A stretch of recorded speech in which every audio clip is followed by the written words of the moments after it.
Name of the session, dude, where's my moorbounder?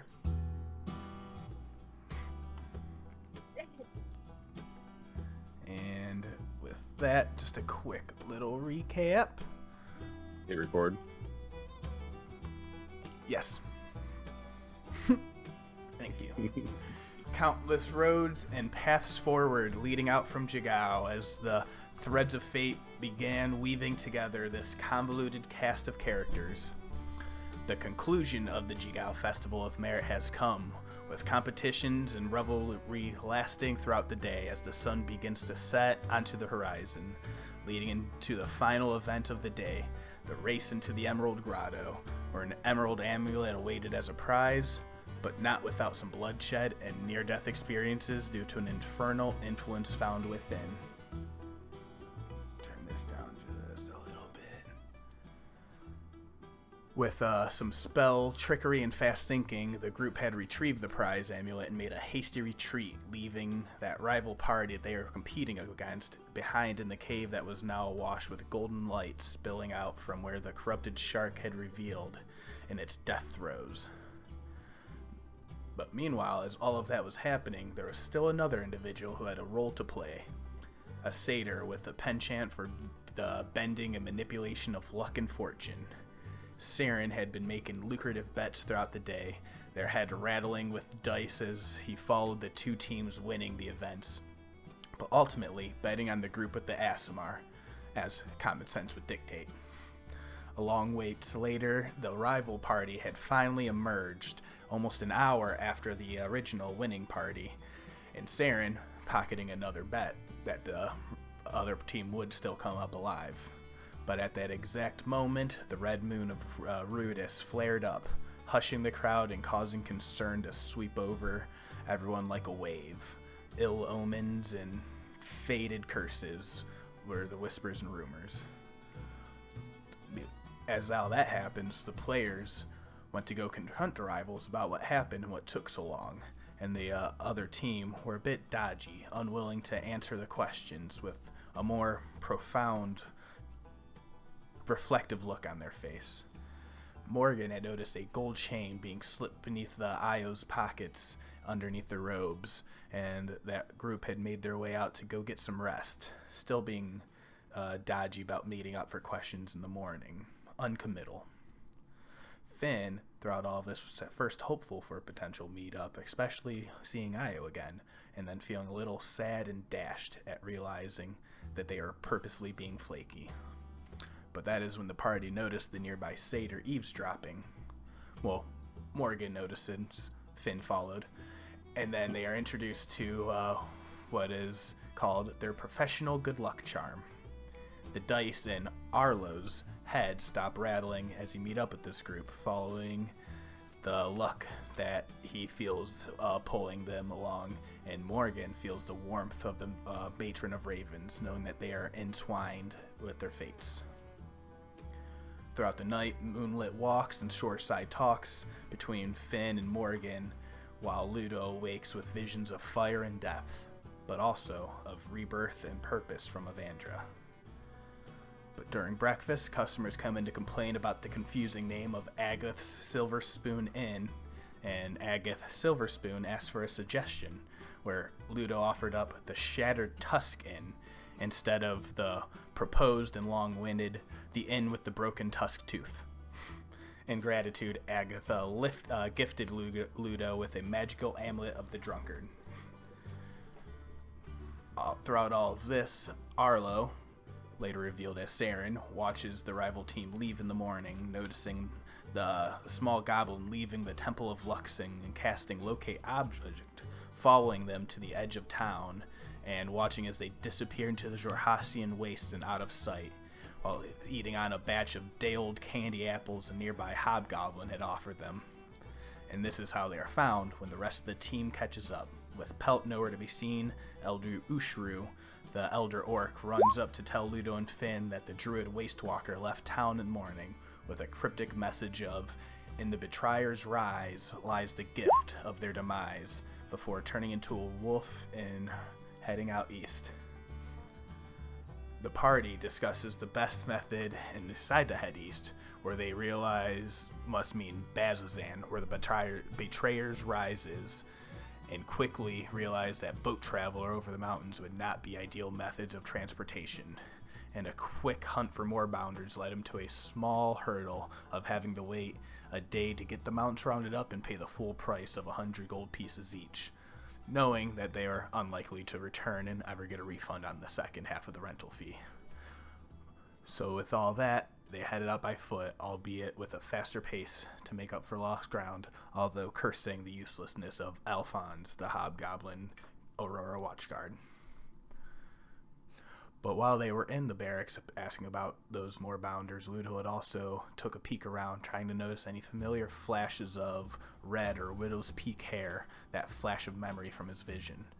He noticed that most of these Kryn Dynasty-based drow seem not to have that common feature, although he has seen it in the past, but uncertain what that all means. They follow out a set of wolf tracks that Morgen realizes must have been laid by Pelt, who led the party through various shortcuts and even at their quickened pace eased the travel until they ran across a small battlefield of the remains of a large hulking monster, an Udak that roams the wastelands, and at least a dozen corpses of Wastewalker warriors and nomads spread around the ground where the beast was slain, showing it was capable of putting up quite a fight and did not go down easily.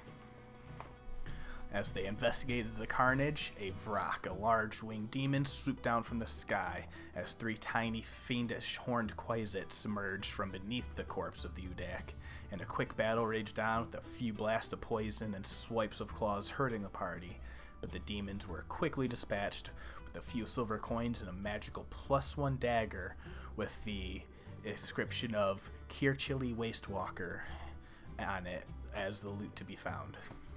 They decided to trek a bit further before the sunrise and make their camp in a well-secluded spot, engaging in what Morgen pitched as a team-building exercise where the Shadar Kai ambushed the party with a Zone of Truth spell, asking everyone to say their name and one fun fact about themselves. This led to some uncomfortable moments as Ludo stated his name and his purpose and oath of redemption in the name of Exandria, the Changebringer. Morgen pausing for a second before not knowing what they had fun about themselves, before positing their younger brother, who was about 300 years old. Finian, however, sighed deeply and said their name was actually Aljin, the grandson of the leader of the Water Ashari from Vesra, the next in line, and who abandoned their responsibilities to assume a new alias and explore the world instead. Ludo then made some space between him and Aljin. I'm comfortable with this reveal. Arlo stalled for time, trying to ride out the length of the spell before eventually copping up to, "You may call me by the name given to me, Saeryn," who, despite hating the stereotype, can actually still play the pan flute. They bonded briefly for the night, uncertain of what was to come next, as Aljin noticed a winged shadow move across the large silver moon of Catha before passing off to the watch to Morgen, and the session ended there.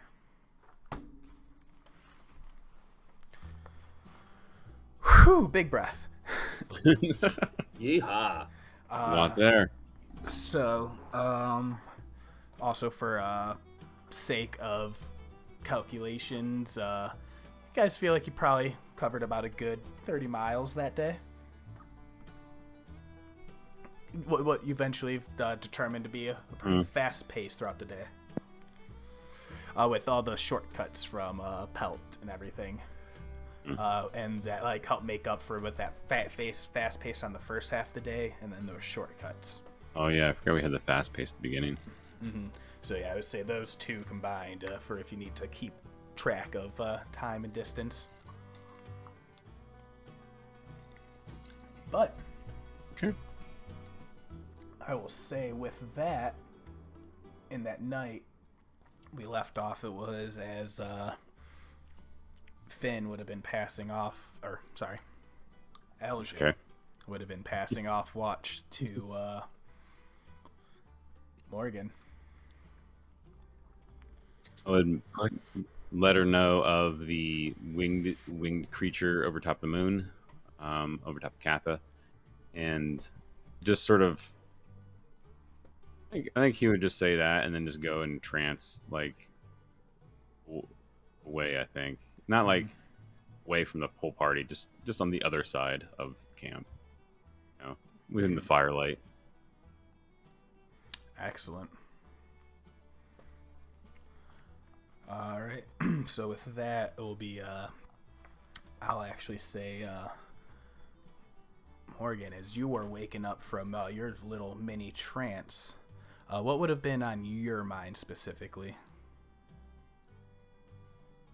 Um, Like like as you're going to bed that like night and going in for the next. yeah, sort of like as I was like, you know, just kind of getting ready. Yeah, we just had that little team building exercise, and I'm feeling pretty content. Just like the strangers that I've just sort of met up with have a little bit more depth to them. They're a little less strange, and that kind of comfort lets her, transfer the. Excellent. So, throughout during that, when you get woken up from your trance, you actually have like a slight memory on your mind, like a just a dream of an old time. This was a while ago and on a different plane of existence. Back when you were in the Shadowfell, so shortly after you had discovered that book, your tome. The muted shadows of gray, white, monochrome.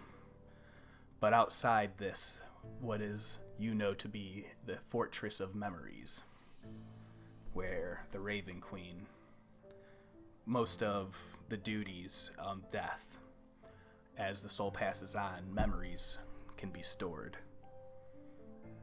And here is where those memories can go to rest. After you had discovered that tome, that verdant green book in this muted gray area, you brought it back to this shadow, the Fortress of Memories, and inside there was a spell, a druid craft, and a seed that you helped take root as it began to grow, an illuminated sapling that eventually sprouted into a fully shining bright tree, radiant in its display in this black and white world.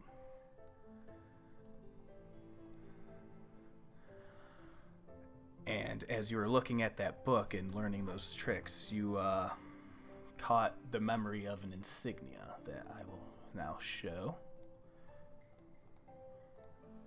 to players. That is the two green crescent moons with the four-pointed diamond star of Corellon, the Archheart, who you, as a very old elf, know to be what is thought to be rumored as the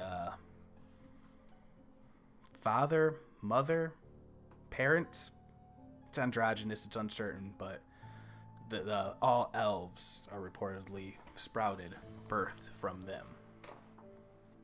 And you, as a Shadar-kai elf, would still have common ancestry within that. But also, the main thing I think in this memory that sticks with you with all this corruption in this prime material plane is that the number one mission of Corellon is their arch nemesis of Lolth, who had taken a clutch of elves and brought them to the Underdark and corrupted and enslaved them.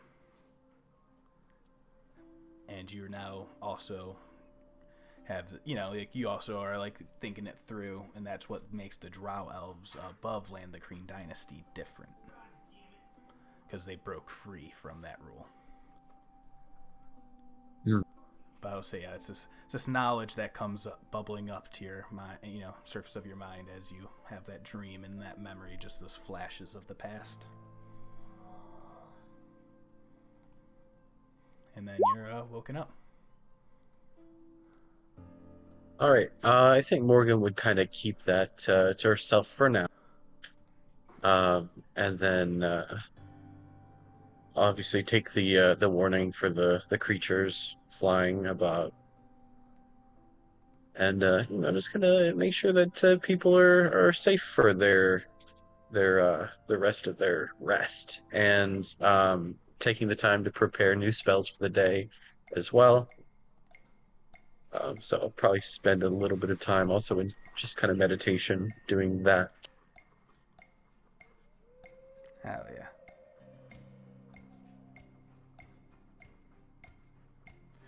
Go ahead and make a perception check while you're doing your watch. 25. All right. You're looking out. You're warned about the shadow in the sky, and you keep peeking. And as you're looking at that orb, silvery moon of Kath up above. It's actually pretty calm and quiet. The night has a deep chill that began to settle in, especially as all heat is lost throughout the night. But sitting next to your guys' small campfire that the satyr had been dancing around, a few hours past, you hear a little bit of hustling in the wind, but nothing immediately dangerous. Nothing catching your eye. Just the occasional gust of wind.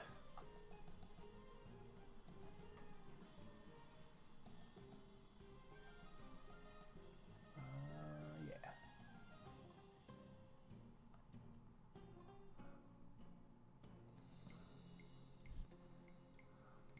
Feel like I would, just kind of chill until people wake up then.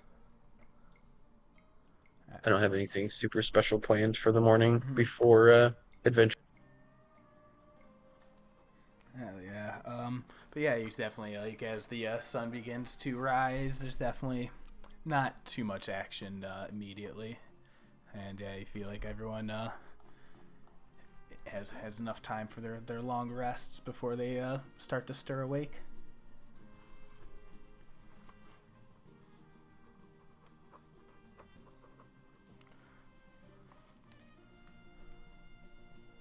So I guess who's waking up first? I mean, I'm the only one who sleeps like 8 hours, so I think me and Ludo are the only two who do a full night's sleep. Yep. I took the first watch, so I mean, I would have been up 4 hours after I went into the trance. So you slept longer than, depending on when we passed off watches.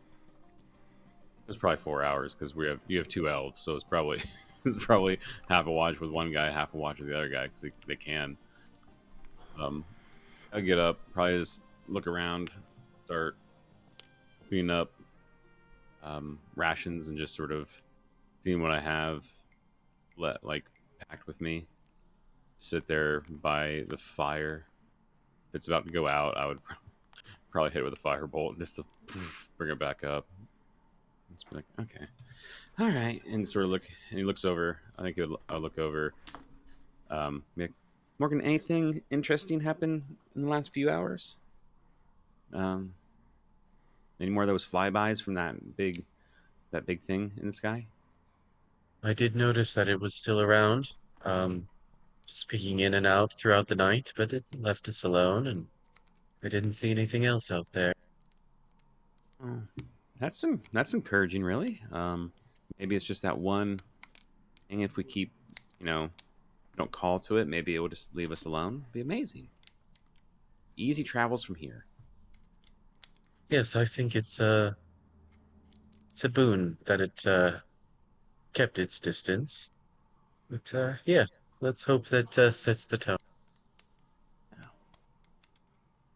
Shall we wake the others? Yeah, probably should get going. Who knows how far behind we are? Yes, they Really? left yesterday early in the morning. Yeah. Yeah, Oh, go get Saeryn. I'll go get Saeryn.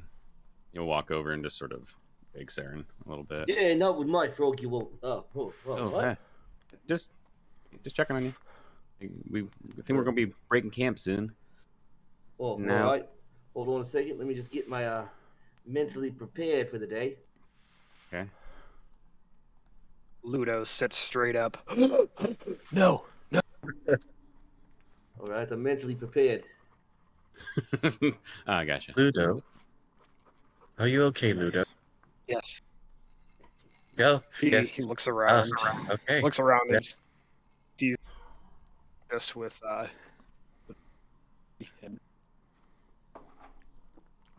Oh, what was that? Yeah, missing that. A little bit cut out.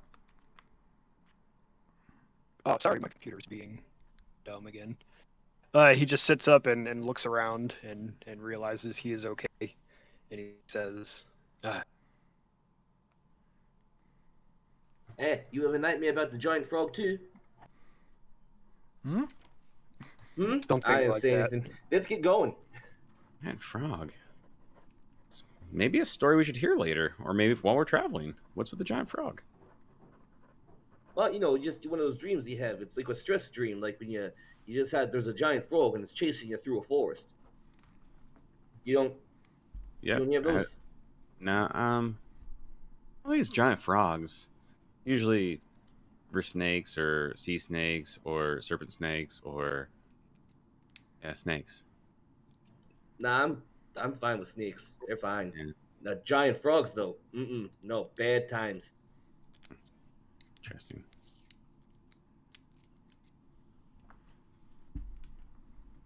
All right, and just going through my spell book.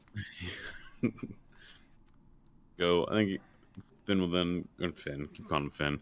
I'll go. Aljin will go over and just be like, "So, right there, bud. Adrien, ready? Wanna hang out for a minute before we get going?" I'm okay. I think I understand why you lied. Yeah, I mean,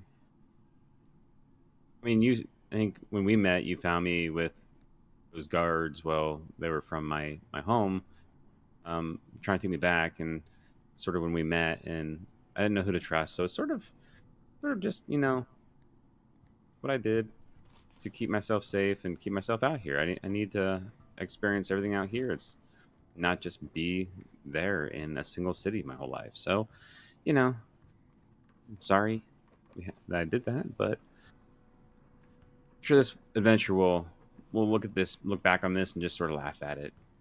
No, until we get to that, I'm just sorry about that, bud. I understand, and I hope you find me trustworthy now. I trust all you guys now. In the city, it's a little easier to trust with not as many prying eyes. So I think we're good. I get out here.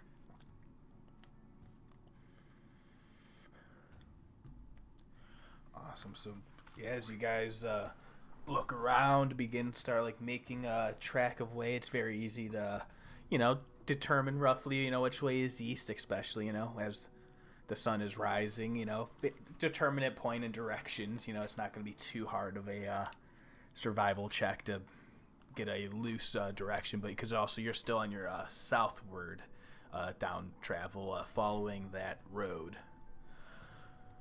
So I guess I will have to ask, what means of travel are you guys taking today? What pace and speed? Just my thought after running into that whatever that was the other night. I think maybe we should slow it down a little bit. Because where are we? Like rough abouts, pinging the map. We're outside the mountain, or because we went. Let me find my tool here. Yeah, because if we went like this direction ish. Whoops. We went around the mountains. Yeah, so if one square is supposed to be about 200 miles, you did about 30 miles that day. So you're pretty probably getting around this range, yeah.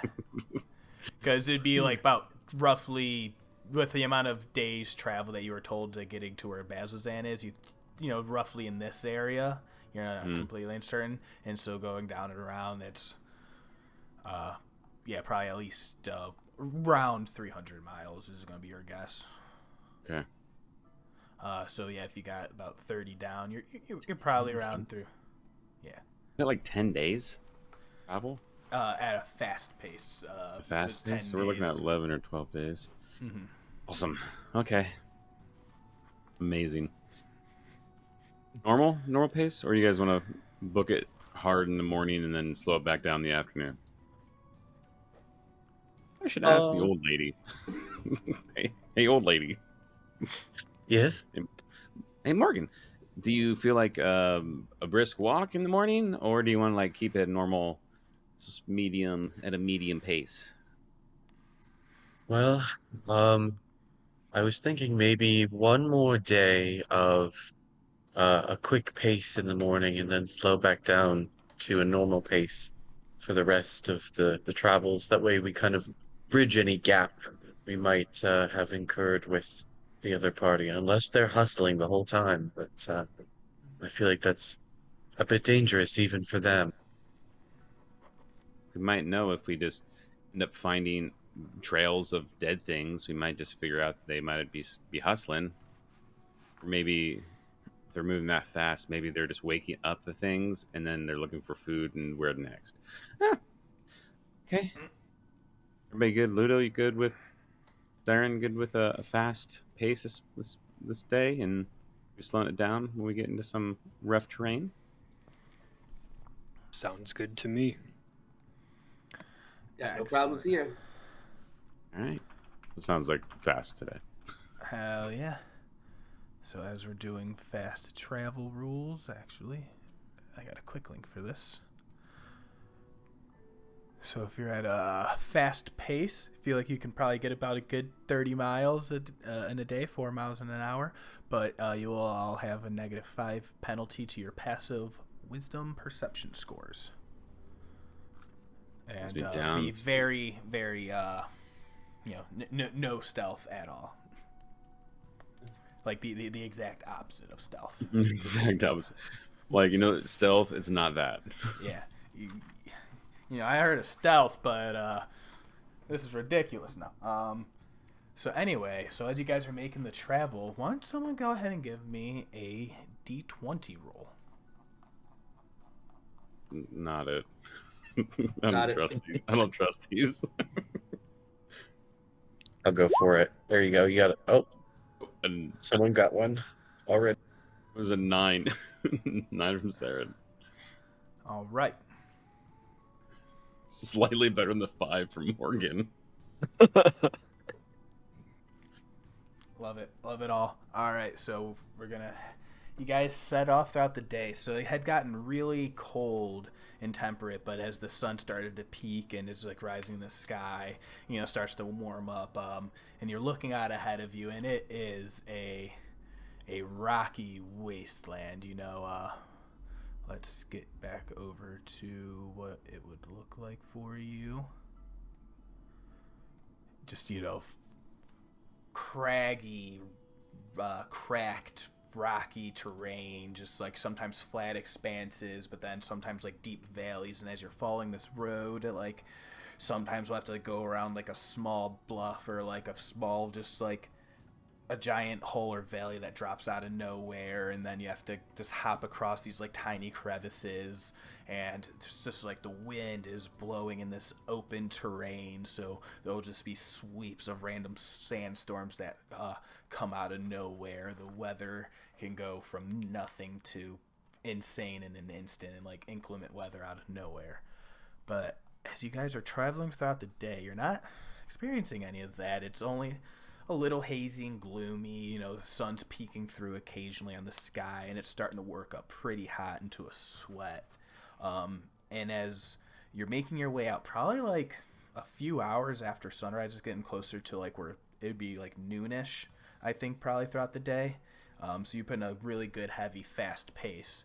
And as the road, it starts to go and bend around like what would be like this wide, like just crack that seems to go down 70-80 feet, and it's probably like narrows down to a point to like 10 feet across, but like going out, if you're heading out south, it would be off to the left side of you, like leading in towards the mountains where this jagged is. So like it has to like go wide around that to then follow back to the path that leads on the mountains. Does that make sense? But as you're noticing that, there's just like a small rocky hill that doesn't look natural. Go ahead, everyone, give me, we'll call it perception at disadvantage on the fast pace. Because if it's -5 on passive, then that would be disadvantage at active. Yeah, waste the 20.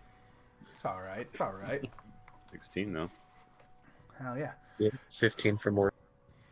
Exactly. So as you guys are, you're only kicking up a little dust. Like the wind isn't like sweeping across, so you have like really good visibility. And even with those rules, you're definitely Saeryn. I'm not sure. You might be distracted by something else in the moment. What do you think would be catching Saren's attention at the moment now? I think like he just got unlucky. You're talking about the dust. It's just a whole mess of just straight in the eyes. Yeah, it's just like the one small like little like blast of wind. The first one you felt in at least 30 minutes is starting to get like arid and like that sticky, dry air. Now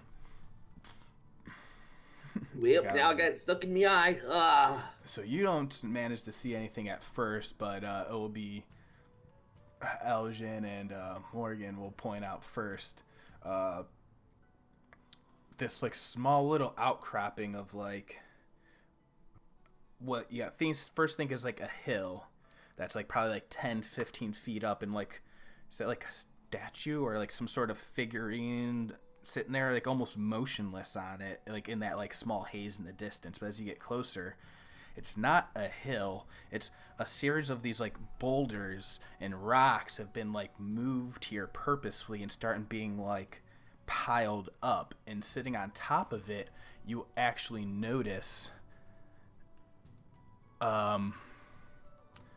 this creature, humanoid in shape, but it's like really large form, like long limbs that are just seem unnaturally side, and its skin is like a sickly like grayish greenish color with its long matted hair coming down and like just nasty tangled like dreads, and it's just wearing like a small like makeshift like cloth sash sitting around it, and then it has like something like draped around its like shoulders. It's sitting on top of this pile of boulders but facing like away from you, and like almost like kind of facing like eastward. And I'd say you guys are probably like how close would you guys want to get seeing that? To a giant hulking figure that's away from us? I don't know. Morgan probably saw it too. You had a 15 out of 16. Morgan, do you see? What is that? A big figure over there. The statue? I see it over there, but it gives me the creeps, and that's weird. Holy. Okay, well, that's very concerning. Yes. You want to wide berth it, try to get away around it, or I mean, yeah, say like how close would this how far away would you guys have like stopped short, would you say? Right when I picked it up, I probably would have stopped. Like right when I saw it, I'd be like, whatever distance that would be that far, I'd be like, I don't know what that is. I would probably have stopped then. So it'd probably be about like anywhere from like 70 to 100 feet out, you think? Yeah, that's sort of what I was thinking. Oh yeah. We'll say we'll cut the middle about on that. But yeah, so you guys Yeah, I just wanted to make sure. Yeah, but so you guys are about 85 feet away from it. And like, so the road is like where it goes. It's as the road goes around this like large crevice to like then rejoin back on the other side. He's like sitting on like a small boulder hill that is like right where that road goes around, basically. Mm-hmm. Saeryn, there's a large creature up there. And Ludo, come up here. Let me show this to you. And we're like pointing them. Morgan and I are like sort of pointing them toward him. Like, all right, it looks sort of like a statue or a large creature thing sitting up there. What do you guys want to try to get around it, or do you want to, I don't know, go punch it in the leg? What do you want to do? Saren's like pouring water on his eyes, trying to get the stuff to dislodge. If it's a creature, are you worried about it? Like, what's the problem? Does it seem dangerous? I can't see anything. I mean, Ludo takes a few steps forward, trying to get within 60 feet to cast a Divine Sense. All right, you go start getting up to about 60 feet. And then what does your Divine Sense look like as you're reaching out? So his eyes just kind of like glaze over, and he starts like sniffing in the air. He can smell if something's evil. Mm-hmm. So his eyes are glowing, and he's almost like a basset hound, like. Amazing. So yeah, and like that wash, that purge goes out. Like it's almost like like an invisible ripple of like just like a small pulse that like you can just kind of barely percept. And as it washes over this like little thing, you don't get really any sense of fiend or undead. Also not really celestial either. But it is, as you get within about that 60-foot range, I will say, especially those who are like start a little further back paying attention, you notice this figure kind of shuffle and move as its like ears perk up and its like back grows straight, and then its arms stretch out long, like 10-foot long limbs, these like that sickly green gray like rough shod skin, battle scarred, wind swept, and his hands like end in long sharp claws, and it slowly turns its way towards you, Ludo. Oh, who goes there in the light? Is I, Ludo, noble knight of Avandra, and my friends. Ah, Avandra. Well, may the Luxon bless you on your journey. May I enlighten you on the glory of the beacon. And as he turns to you, you now see like he has like a small, like a piece of paper almost, something that he's just like in his lap, and he's just like kind of like in his like a cross-legged, what would almost be like a prayer position. Yes, may we approach? Yeah, come up. Ah, it is nice to have visitors to the glory of the light. Yeah, Ludo's gonna look back at the others and just kind of nod, like giving a signal of, I think we're good. Mm. And start walking forward towards him. I guess. Okay. You said your name was Ludo. What may I call the rest of you? My name is Morgen. Morgen, yes. And you? He points to Saeryn.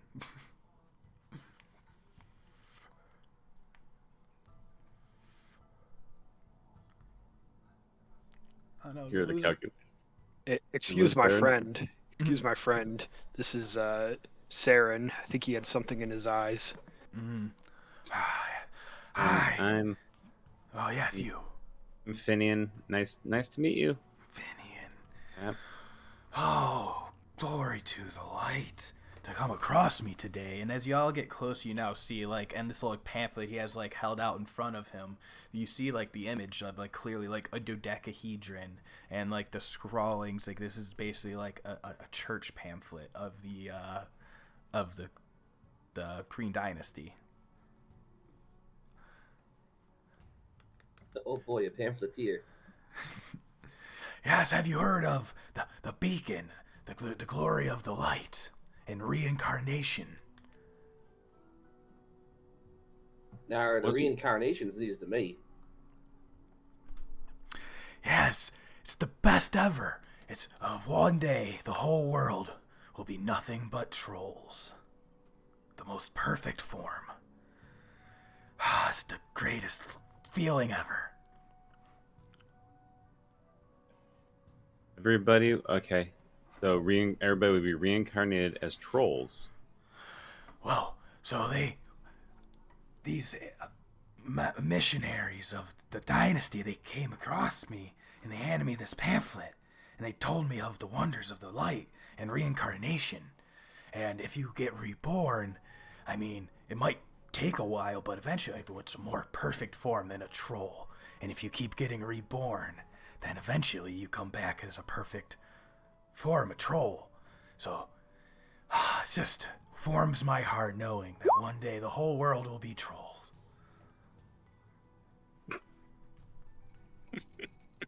So Yeah, good. it's very exciting for you, my friend. Yeah, and you're already in that perfect form, so that's great. I am the ultimate missionary. You sure are, bud. Yeah. Is there anything to be worried about heading that way? And I'm pointing in the direction we're going. Is there anything we should be worried about? More of you guys that aren't so friendly? I mean, why worry? As long as you're within the glory of the light and you die, I mean, you're probably going to come back as a troll. So, I mean, the best thing you could hope for is death. Yes, but our mission in this life is not yet complete. We must complete our mission before we pass on to our next life and achieve the nirvana of being a troll. The light wills. Go ahead. The light wills as the light wills. All this talk about death reincarnation. I'm looking at Saeryn like, what the hell? And just slowly moving away. Like, Yep, everybody here wants to die sometime. Surely you all believe in the light, yes? The beacon? Yeah, of course, the Luxon Beacon. That's one of the reasons I actually came out this direction. Oh? Yeah, to learn more about it. Oh, it is a wondrous thing. Yeah, it sure seems it. I didn't get many gifts. I can hand you, and he starts to like go through a little sack. He's like, I got some pamphlets for you. Oh yeah, I can take some of those, and then I can hand some out to people along the road in case they haven't heard the good news about the Luxon. Mm-hmm. And as all this is happening, go ahead, give a deception check. I mean, I was being truthful there. Like you are. Actually, so that was persuasion then, if you want it to be, yeah. Because I am up this direction specifically because of hearing about the Luxon stuff. That is fact. Although. Oh God. Okay, so the rolling today is not going to happen for me, guys. It's all right because Starting off slow. He'll come back. Right. You know what? I'm replacing that roll with a 15. 15. All right. Love it. Burn it. So I get an 18. Awesome. Yeah. So with an 18, he was just like, "Oh, yes, that is amazing," and he sees like the earnestness and like because you were like being just very truthful about seeking the light, and he's like, "Oh, okay, you're something special. They gave me something else. Well, I rebirthed them, and I found something else on them." And he goes through, like, a knapsack. And you always now notice, now, like, it is, like, a fine-kept leather, like... Did you just this say is he like rebirthed them? Yeah, which is making Finn go, He said he rebirthed him. He just straight up murdered it. Thank you. Can I do the same? I'm going to say he straight up murdered a dude. Yeah, exactly. And you notice now with all of your guys is looking that like this like sack that he's digging through with like these like no troll would ever have. Like this is military grade equipment bag that he's digging through. And with that persuasion check, he brings you and hands you out, Saeryn, a potion of possibility. Ooh. Let me Very make neat. sure what it's actually called on D&D Beyond. Should be pushing. I think that is it.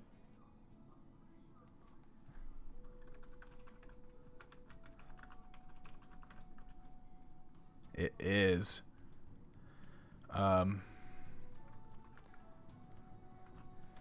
Yeah, so you hand this little green vial that just shimmers with this grayish bead of energy.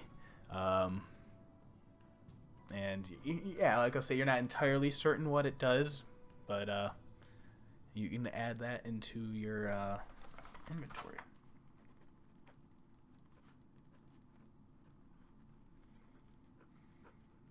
Working on it. Work on it. Yeah. And there's a link there for you. But yeah, so he kind of doesn't really notice that much shuffling around as you guys kind of, whoever takes a step back after all of that. He's just like, yes, glory to the lights. Now.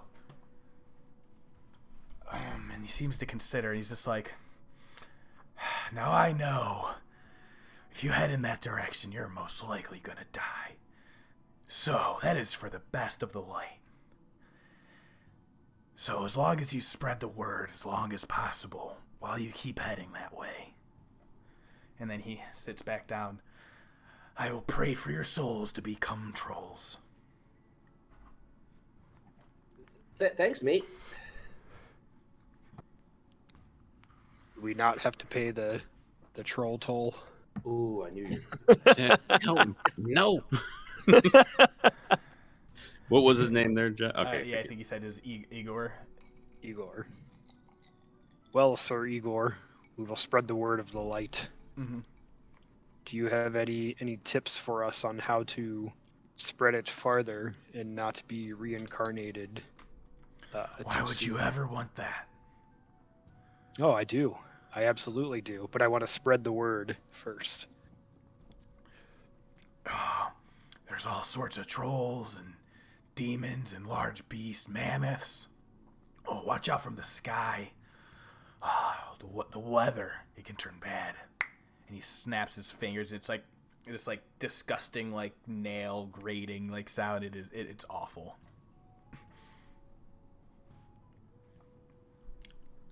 Cool. But like I said, the best thing that can do is the sooner you die and become a troll, I think it's the better. But first, we got to get as many people into the Light of the Luxon as possible first. Yes. I'll write down a quota for myself. That is 1 billion. All right. Nice meeting you, Igor. It was fantastic. When I hit my quota, I will make sure something terrible happens to me. Igor, Alright. if I may ask, were you reincarnated as a troll? And you see his eyes just go wide. He's just like, oh. I suppose I was.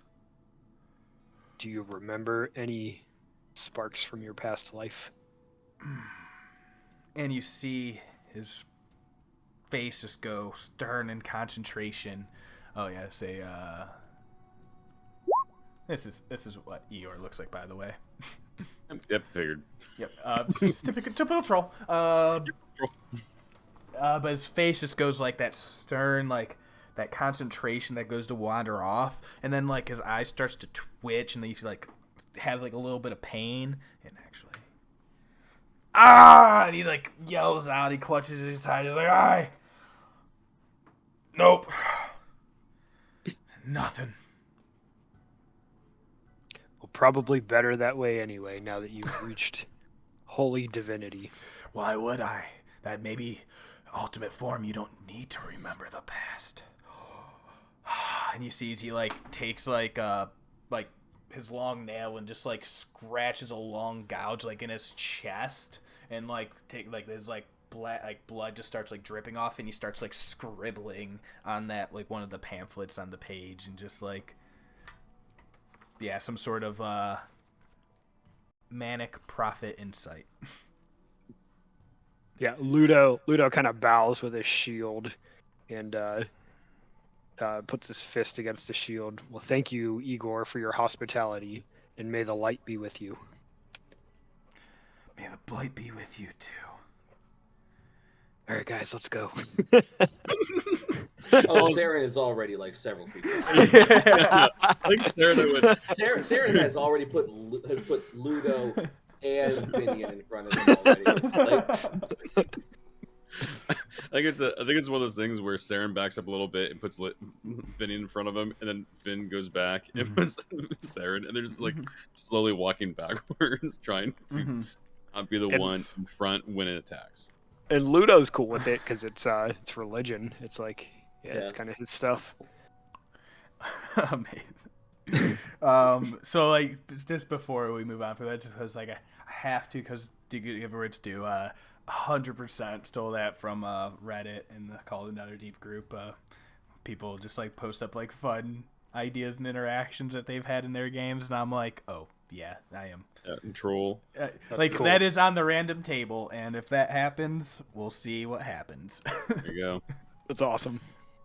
But yeah, it is like I cannot just pretend like that was my idea or that was in the book, because that was just too good. It was good. All right, so yeah, you guys have a couple of Luxon pamphlets. If everyone add one into your inventory, custom item, Luxon pamphlet, and then you continue on throughout the day. Yeah, so as we're walking, Ludo's actually reading the pamphlet. Like, wow, what a nice guy. Amazing. Oh man, actually, yeah, I haven't done about that, but it's like, cause like, it's like a lot of like the same general typical, generally known about the Kryn dynasty. The light, the Luxon, it offers the if you are consecrated under the light, then you have the gift of you are reborn under the light with the soul and a different body as you pass on and gain knowledge generation. And the capital of Roshana is where the basis of the religion lies, with the queen, Queen Laelis. Yeah, that sounds right.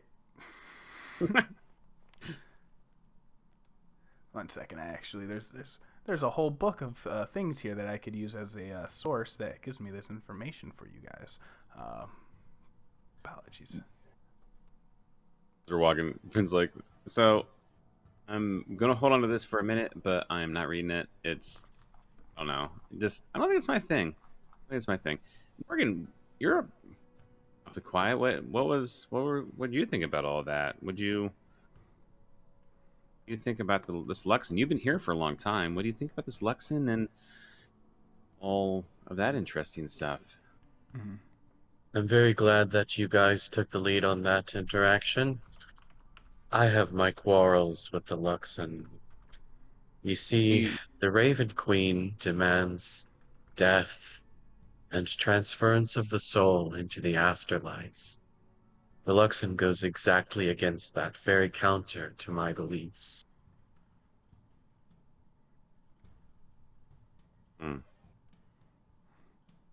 Yeah, I guess does make sense. I figured it was best to keep my mouth shut and avoid any altercations with the troll. Yes, So it's a this troll. is now in your guys' journal, the Luxon. Nice. And this is the story according to the Kryn dynasty in the Umavi, who described their faith that long before the gods of Exandria came to shape the world, there was a time when a single light came from dark nothingness. Other lights came into being around them, settling as stars of the cosmos. But this one, however, resisted the force that beckoned them to burn like their star-fated brethren. A lot of stuff, whole lot of text, but this is the light that eventually found its way to this world. within the fiery core, and this chaos giving birth to the first souls, the primordials. Amazed with the children, this light wanted to guide them to learn of themselves, which in turn would help the light discover their own purpose. But the children warred amongst themselves and killed one another, their souls born of the light, becoming lost to the dark beyond. The light decided that a time of learning was required, and that a cycle of trial and error must be enacted for their children of chaos to better themselves. And that created these beacons of its own self, crystals of great power that enacted this cycle of rebirth for those bound to the light. And this is what the queen of the Kryn dynasty, Leilas, discovered and found and brought to the surface all those, who knows how long ago, when they escaped from Lolth's grasp, basically. And that's basically what the church propaganda given on the document. Yeah, Ludo's just loving it, reading it, learning about another religion. Although he probably already knew a pretty good amount of it. Yeah, I'm pretty sure this is stuff that Saeryn has read before, and probably one of the reasons he got interested in coming up this direction anyway. Mm-hmm.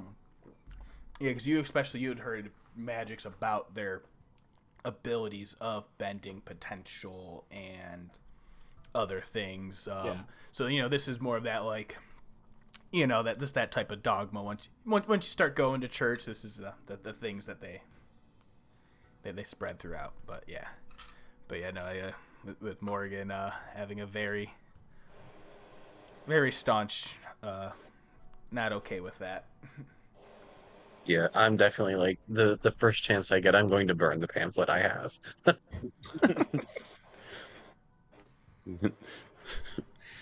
Oh man, don't burn it. I mean, we might have toilet paper or some sort of Kindling, defecation wiping, lean. There's good uses for parchment.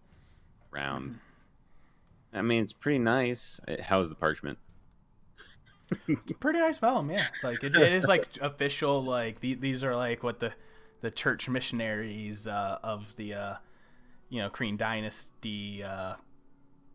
The Aurora watch wearing those large insectile polished black armor as they go throughout the different villages. This is the their materials basically. You guys got the feeling of.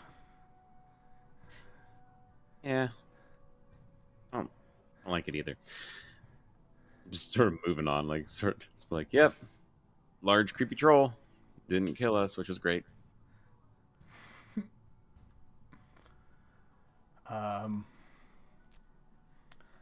At that moment, because you guys, I imagine, been walking and talking for a good minute, keeping that fast pace going. Yeah. Awesome, yeah. As you're finishing out this first half of the day, in that moment, everyone make perception checks. This will be at not disadvantage. These will just be regular.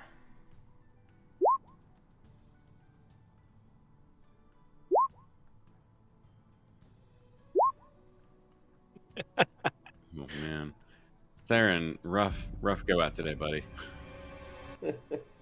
Ludo's head is still buried in the pamphlet. Right? Yep, that makes sense.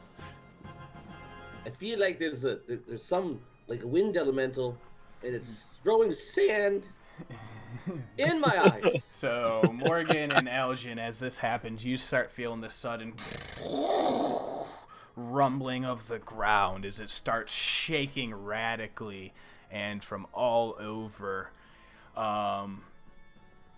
With those natural enough Morgen living in this area, it's just the ground is shaking like an earthquake almost, and all of a sudden where you guys are walking on the path, a large fissure splits underneath you. Everyone make dexterity saving throws. great at that. Friggin' knew I should have taken levitate. You are walking on this trail path along the mountain edge, and these rocks just start tumbling, and things just falling down, and like any sort of wildlife just starts running. So we have Morgen and Aljin. Whoops. Okay, we'll go with that. We'll go with that first one, I assume. Yeah. Yeah. I'll take the second one, please. So Morgen and Aljin, as this starts happening, this fissure splits 30 feet underneath you as you both begin to drop. As Saeryn and Ludo, you both dodge off to the side, and you both fall prone as you land onto the ground. As this round is shaking, you two who fell will take 11 points of bludgeoning damage as you fall down into this crevice, and the ground just shakes and then slowly begins to subside. Those of you two who are still on the surface, you see other large fissures and like a large crack up and down the mountaintop as like boulders just start falling down into like a giant pile of like where there once was a peak up in the mountaintops is just like rubble that flows down but like away from the road, like into itself. But then everything settles. You need to are Ludo, Finn, Aljin, and Morgen are down at the bottom of this crevice. What the hell was that? Ow. How far down? Can You we guys still fell see about them? 30 feet down, yeah. Oh, okay. Finn, Aljin, you're all right either- down there? No, either one works. It's easier, Finn. That did not feel good. Hey, Morgen, you okay? I'm looking around for Morgen. Morgen? Well, that hurt the head, but I'm all right. Mm-hmm. Yeah, not great. Now, Ludo's gonna cast a light down in the bottom. Mm-hmm. I Yeah. think you can see. Hold on. He reaches into his bag, pulls out his 50 feet of rope from his explorer's pack. Ooh. Hey, Ludo, it might be better if you hold on to this end All right. and then throw the other Grabs end a hold down. of it. Mm-hmm. Yeah, so you guys are easily able to, like, and you see as you put that thing in, like, this crack, it probably runs, like, 50 feet wide, going all, like, to end, and you're just, like, in this small, like, not even the widest section, and it's just, like, jagged cliffs, and just, like, all the dust and, like, little rocks are tumbling down as you send the light down and toss the rope into them. probably climb out, or can we just climb out since it's roped? Yeah, so if you're able to take a little bit of time, just for... It's You not know, like does anybody have any collapsing. extra tools for climbing, or is it just a rope that you have? I don't have anything. Neither do I. Oh yeah. So let's just do for two of you just a general athletics, just to gauge how much time it will possibly take. Athletics. I don't like a long time. 15? No, that's not. Yeah. So even with like 7, I would say, especially Morgen, is it was probably pretty hard fall. Old bones. Yeah. You're probably just feeling a little rough, and so it's like instead of like slipping and falling back down constantly as you're like on the rope, like I think it ends up where you just have to like hold on, and they end up pulling you up basically. So that's just gonna give you guys a few extra moments of this in this space, but as you like are going through all of that, the everything settles. And everything is calm once again. So as Ludo's holding onto the rope and like helping Morgen and Aljin up, he kind of like places his hand upon them to kind of pull them up and gives them 5 points of lay on hands healing each. Many? 5. 2, 5. All right, a little Thank less. you. Thanks, buddy. It's better. Feels better. Just still like blood coming out of his nose. He's just like that. Still better than it was. But do you think that was? I find it funny. you know, saw it, I heard it, I felt it, and I missed jumping out of the way of it. Where do you think that's from? Did I miss something that the troll friend was like, by the way, the earth splits open? Or was that... I don't know. Let me think about it. Yeah, if you guys, anyone wants to make like a general nature check. 15 nature check. Mm-hmm. Yeah, so 15, like, actually, you definitely get this sense, just like, this land sucks, you know? Like, it's just a bad place to be. It's just a harsh environment, and like just being right next to like all these like jagged mountains, and you just saw where like those like peaks just tumbled in on themselves, and then thinking back to like the day before when you guys were considering of traveling throughout the mountains, and just random natural inclement phenomena. Gotta say, I'm really happy we ain't taking the mountains. Yeah. It happens That's it. here. The That's whole it. I'm mountain pretty sure I know why this big old crack opened up. Yeah, it's just an This place is earthquake. awful. Oh, yeah. It's just generally hostile to everything and everyone that's in it. That's... Yeah. That makes sense. The fewer days we spend around here, probably the better. And it's at this point you guys just hear that howling wind just coming across the plain, just picking up those little sand tornado devils and tumbleweeds, and like, No, not there's seeing. not a lot of stuff, like, at all. I hate sand. It's rough, it's coarse, and it gets everywhere. Yeah, so that was technically off of that 5 roll earlier on the table. Oh, good. But you guys have been making a fast pace. You feel like between that and that was like a little while after the encounter with the troll, and it's starting to get the sun's still up, but it will be on its way down shortly. And you feel like you've been making good pace. Did you guys want to continue on? At sundown, you guys want to travel till sundown? I mean, I don't know. Mountains, we're not quite to the mountains yet, are we? Are we little...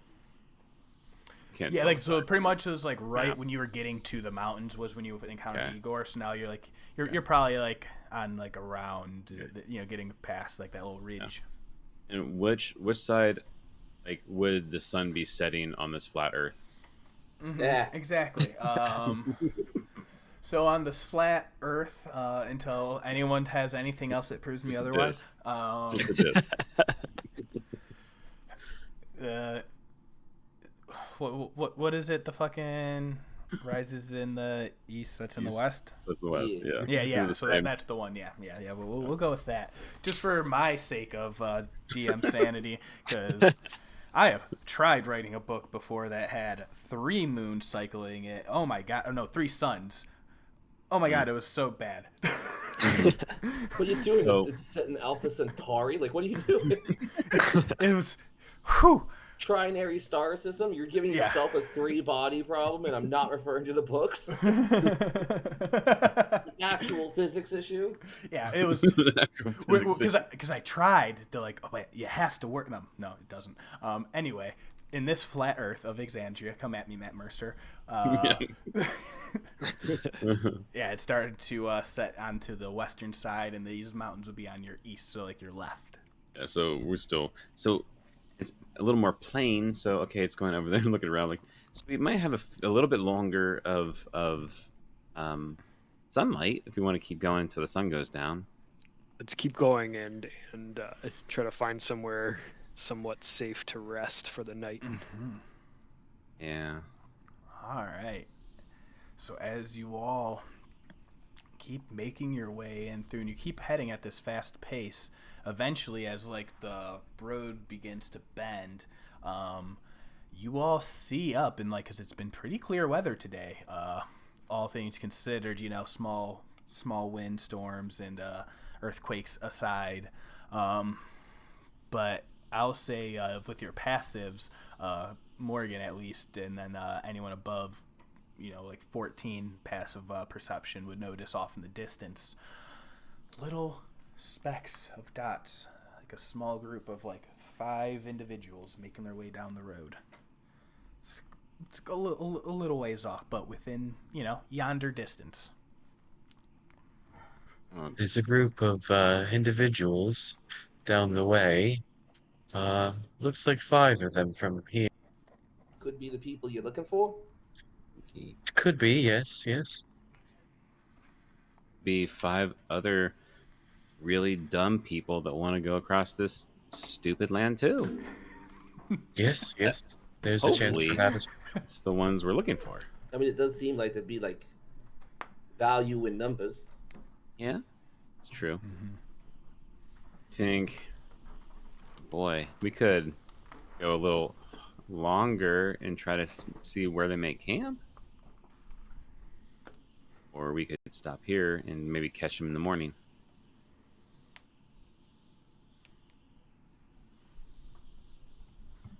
I'm good with either one.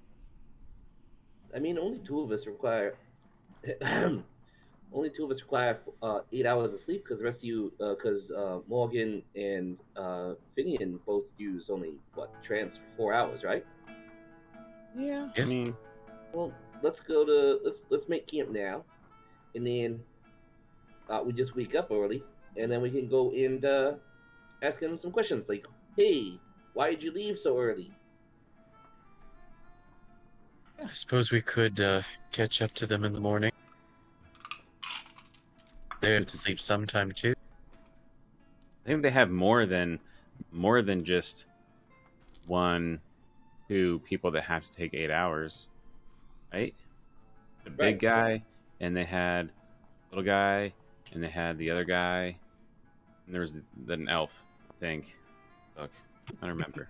That was such a specific description of the group. That's what you get from him. That is There was exactly a guy what you get from him. and another Yeah. guy. Yeah, it's him trying to remember. That's what you get from him. No, they all. There's the drow, the human, the ogre. There was that little goblin. I bet you probably liked him, didn't you, Ludo? And there was, say, Jabe.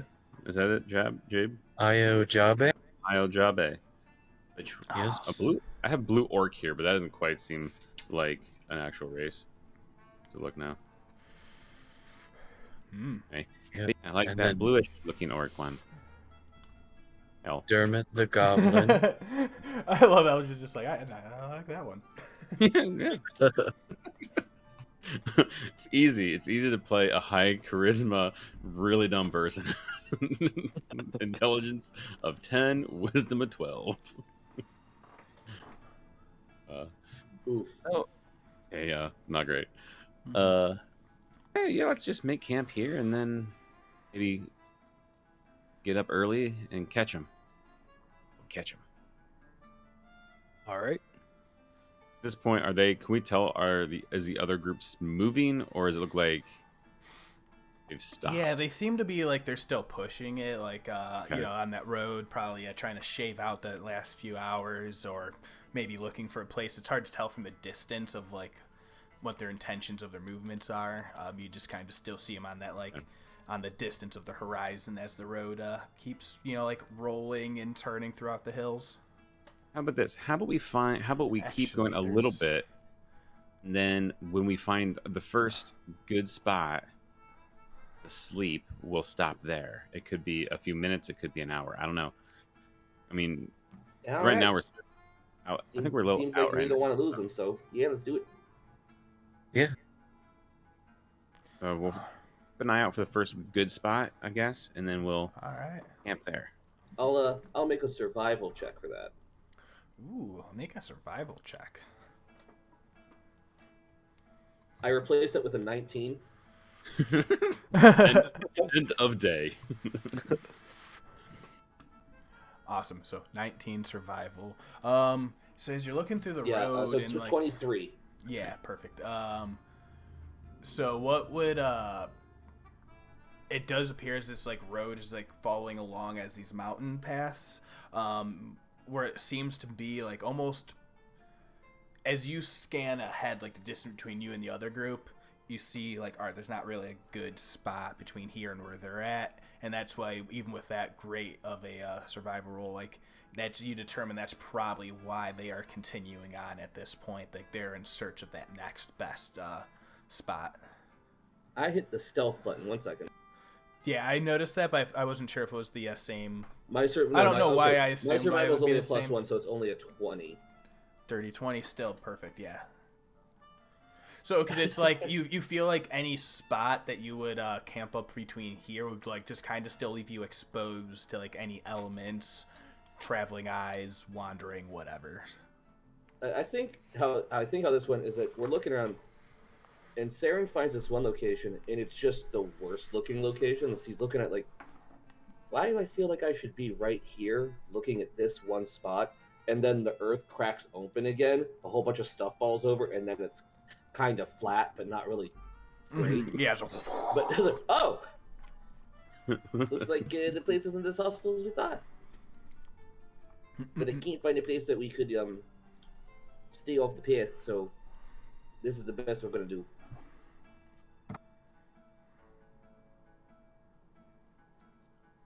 So it's not great, but it's doable. Is that what I picked up? We're exposed on the path. We could make camp, but we're not exactly hidden or particularly like it's not a particularly defensible position. Mm-hmm.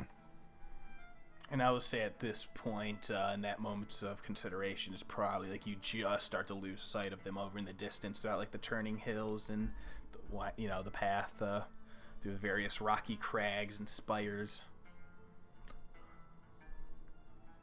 Man, I'm gonna leave it up to you guys. Probably Or good. It's stay probably here. good to just rest here. We don't want to get Okay. too close, otherwise they'll see if we make a fire. That's true. We can let them go a little bit up early, try to catch them.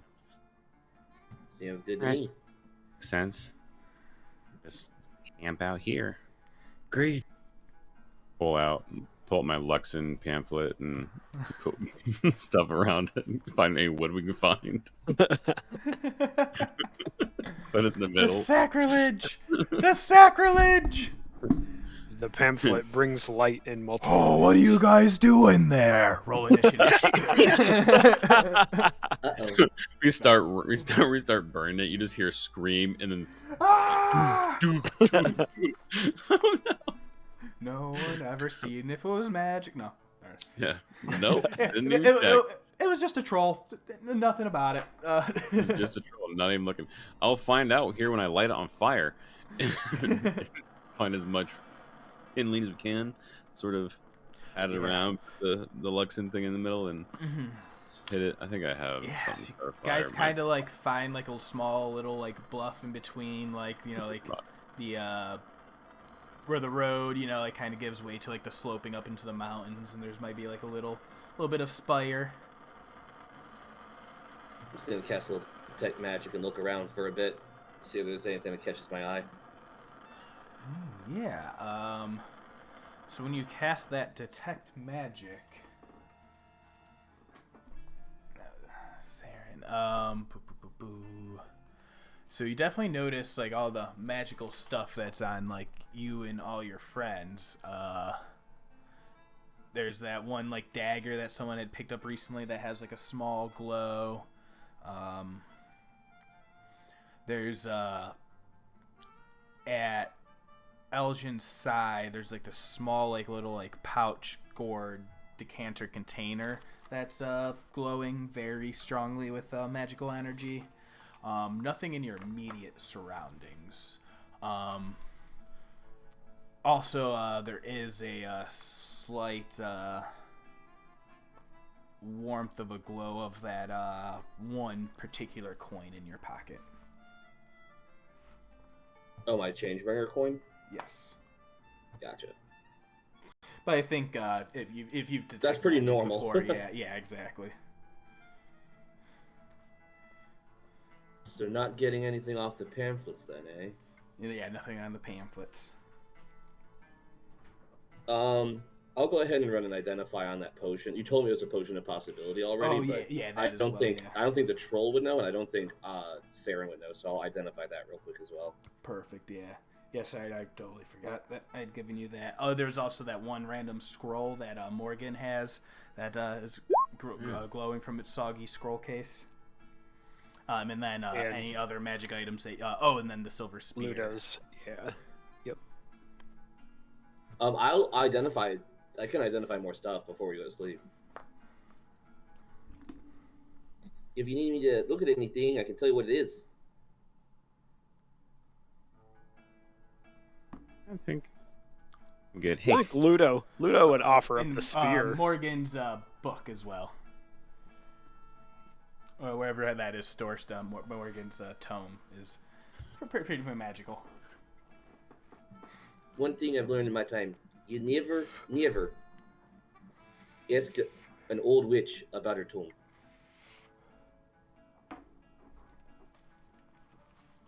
But I'll Yes, I'll please don't identify that spear, no props. The spear seems problem. to hold some magical properties. Mm-hmm. Yeah, and you know that is now 100% for sure the Silverlight spear with like a slight blessing of Vandra or of Sahanin, the Moonweaver, on it. I think I actually already added it to your inventory with the fixed stats Ludo, so it now works as a spear that can be equipped. Yeah, I see that. Yeah, I can actually use it. Yeah, so it's it casts out a small, I think I said, was it 10-foot dim light, silvery glow, and then anything in that area is revealed that's invisible. Yep. Pretty cool. it's pretty cool. And then you got your coin, which I'll say for the sake of, if you've identified it, is a coin of delving. Ah, neat. Yeah. Here is the thing that one dagger is a +1 dagger. And then that's Aljin's water gourd.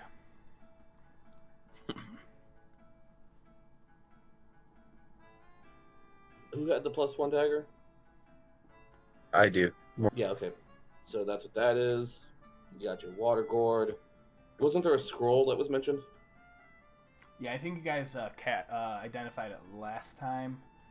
Mhm. And it's a scroll of holy aura. Tight. All right, Will. That was a lot of fun, taking a look at everything. But now I'm tapped. While he's doing that, Aljin goes behind, like sort of a distance behind him, and casts his mage hand, and he's going to try. Can I see his pan flute? I know you said you had one. Is it like I actually do not have you don't one. have one? I'm only Okay. proficient. You're only proficient. Okay.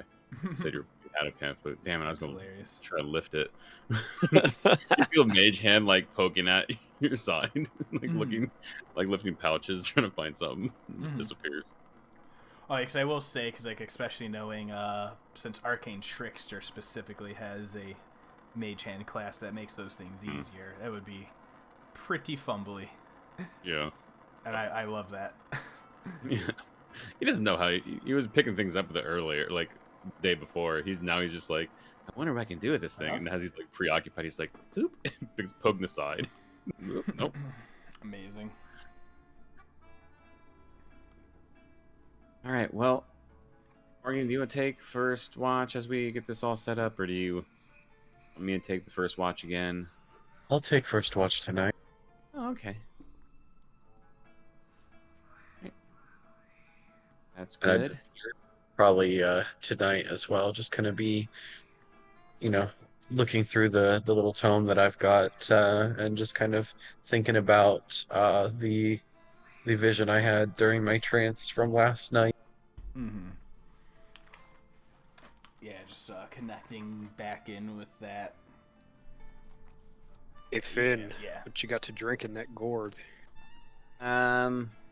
It's not really liquid. It's not, well, it has liquid in it, but it's not really drinkable.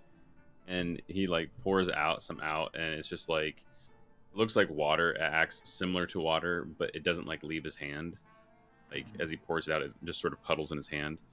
And he's like, it just helps me, cast spells and do fun things like that. And let's see which one has components that I can actually like say I did it with. Like this. And he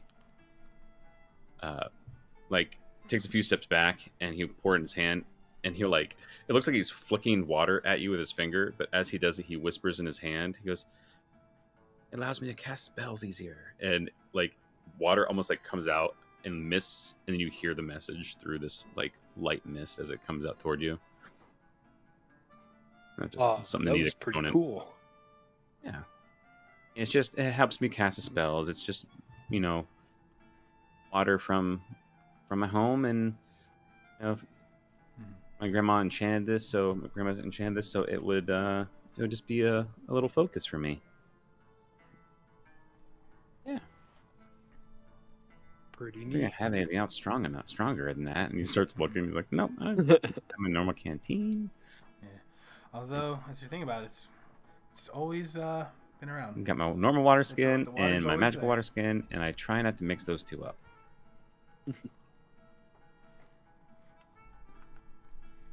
Amazing. So say as you're sitting there like, it's just always reliable. There's just always water in there whenever you need it. Weird. Very, very Avatar Last Airbender style, where she always seems to have water, and she pulls water back out from the ground into her pouch. Yeah, very, very Avatar for some reason. That's cool. All right, so I would say as you guys all go down for the night, but do you build a little campfire? Yeah, I think I had the fire sort of going and cooking Excellent. whatever we have sitting there from the mess kits. Awesome. And then we'll have Morgan go ahead and take the first watch. Anything you guys want to get through before everyone goes to bed? Any conversations, tasks, things you want to do?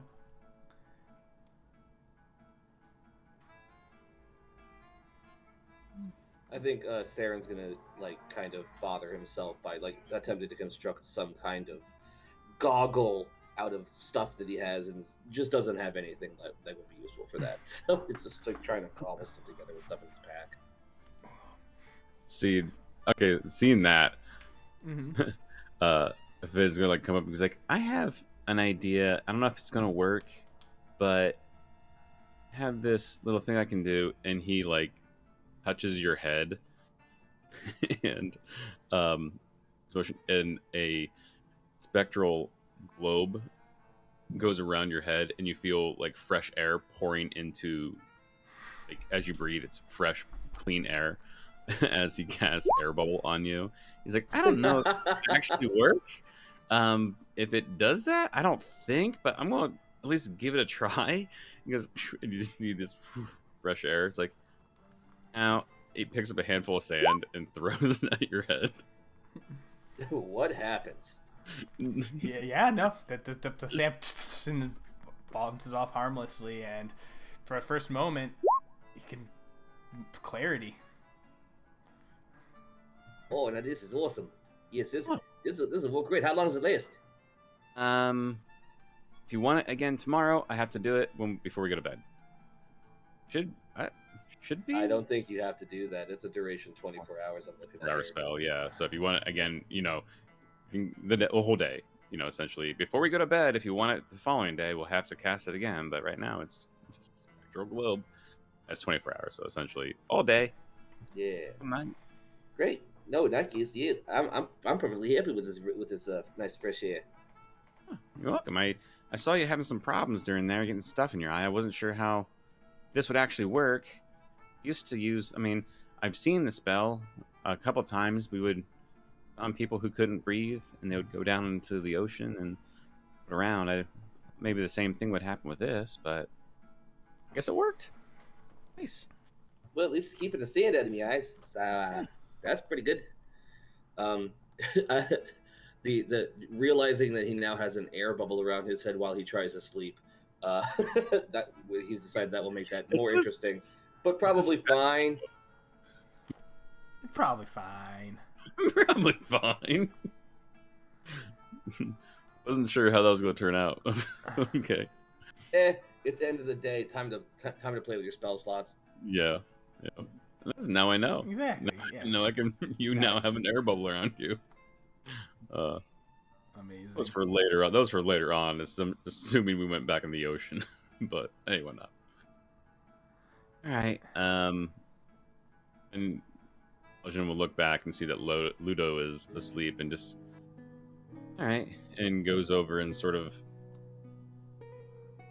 much as he can, just face toward everybody. Yes, and start, trancing. Mm-hmm. All right, and as you all settle in for the night, I think we'll go to first. So Saeryn, how do you, as you're settling in for the night, how are you feeling? What's going through your mind? I mean, Saren's mostly concerned at this point about the fact that they ran into a proselytizing troll, and also the ground opened up underneath him today, which is just seems like not necessarily because he dodged one of those. He dodged the opening, Yeah. so it's like his luck is being really like it's not being bad, but it's definitely pushing him in like the oddest places. Yeah, nothing's feeling good in this awful, harsh environment of, like nothing bad is happening necessarily, but a lot of stuff is happening, and he's not used to that. Like stuff that's just out of control. Yeah. Because, so I think maybe as you're going down, like perhaps your brain wanders back to just before all of this. What would have been not as crazy in more simpler times, when things would have been more fun. And let's shift tones a little bit. You're just thinking about back at the revelry and the islands of where you came from, and just all the gambling dens of all the random pirates and whatever. Just, you don't ask questions, nobody says anything. Don't ask, don't tell, it don't matter. And you just are thinking back onto a time where, as you're starting to read about these different wonders of possibility. Why isn't this song working? Does anybody else hear this song? Yeah, I can hear it. Yep. Okay. Interesting. I think my thing crashed out. Oh well, don't matter. But at that time, and you were on a job, basically. Like you were following leads. You were trying to help make something happen for some people. There was just whispers of rumors of wild, new, wondrous things coming out of like Marquette and Ancorel. Just something new, something different, a weird new substance that was like started slowly flooding its way into the markets, and you were supposed to help make that connection that day. There was a meeting that was supposed to happen between a potential buyer and a potential seller. The buyers being on your side of people that you were trying to cozy up with at the moment. But before that happened, you were at this little gambling pirate den, just feeling like all the whimsy and all the as the ports and the boats and people are coming and going, and you are gambling all day long. You are on a hot tear. You can't remember the last time you've had something like you just everything was coming up right for you no matter what. But then throughout the end of the night, there was someone sitting across from you, just this small, quiet lady, dark hair, like dark skin, long flowing like brown dark hair, very mute subtle dress on, and then she just starts winning and taking and ringing you for everything that you have, and it keeps going back and forth the whole night where you're almost out and then you start coming back. Like, it's just a battle, like where it's just down between you and her. And at one point, while you're ahead and you have what you know is a winning hand, and then she goes all in, and you take that bet. And with a small wink, she looks in your eye and just says, sometimes that's just the way it goes, and you got to follow the dice. And as she winks at you, you start hearing that rattling of dice in your head as the cards, or as it turns, and the results come up as you scoop your winnings. And before you can even look, she's gone. And ever since that moment, there was the rattling of dice in your head. The next morning was when that meeting was supposed to happen. And for some reason, you said something in your brain, that rattling of dice, said do not make it happen. And you pissed off a lot of people that day. And shortly after that is when you made your way to Xhorhas.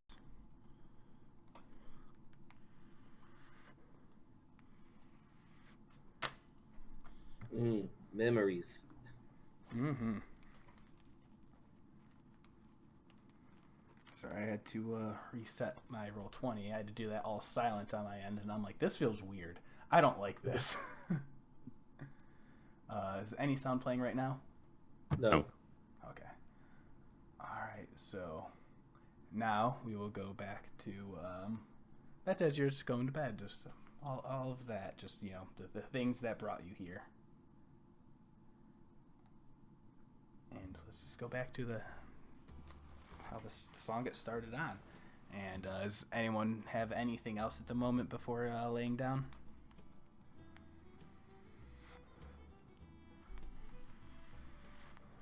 I think Ludo would just do like his nightly prayer, like Avandra, Lady of Luck. Watch over me as I surrender to sleep's embrace. Watch over my friends as we face this dark night. Lead us into the morning. Amen. Mm-hmm. Alright, so with Morgen, go ahead and taking that first watch. Let's go ahead and get a perception check. Okay. Alright. Everyone begins to settle down for the night, Morgen taking watch. So what would be like on Morgen's mind?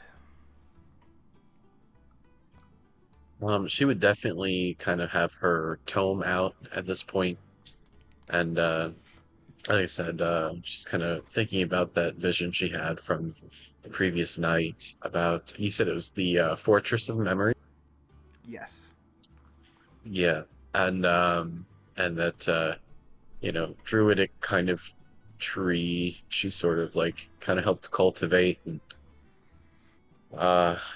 just kind of wonder like how this is going to shape her future, and just kind of ponder the destiny that the Raven Queen has set before her. Mm-hmm. And just thinking about fate. Yeah, I think it's like as you're sitting there watching the fire, like those like little sparks of embers that leave like little small trails in the air, like almost like dull orange red glows of ribbons that just twist and dance around each other, and you just feel that warmth in your heart from the mother of some purpose. And I think it's in that moment of that lost to the memories and thoughts and pondering that it's not until you hear the quick breaking of like a branch in tumble of rock, and then you look up all of a sudden and you hear not so fast, and then we'll take a break. Ah, damn it. Oh, Oh, Oh man. Yay! shouldn't have burned Uh, those pamphlets. What are we doing? It wasn't the same voice, I don't think. We'll No, see. shouldn't have been Doesn't the matter, same you've voice. angered the Lux. It should have been the same voice. Hey, I ran out of pamphlets. You have those ones Yeah. I gave you? No, we gave them to people. Alright, yeah, we'll do. He had multiple Quick, people, and also had to take a sheet. yeah, quick bio. Give it All a right. good 5 to 5 to 7. You know, give people some minutes if they need anything. Yeah. Cool. Sounds good. Alright.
You back, Morgan?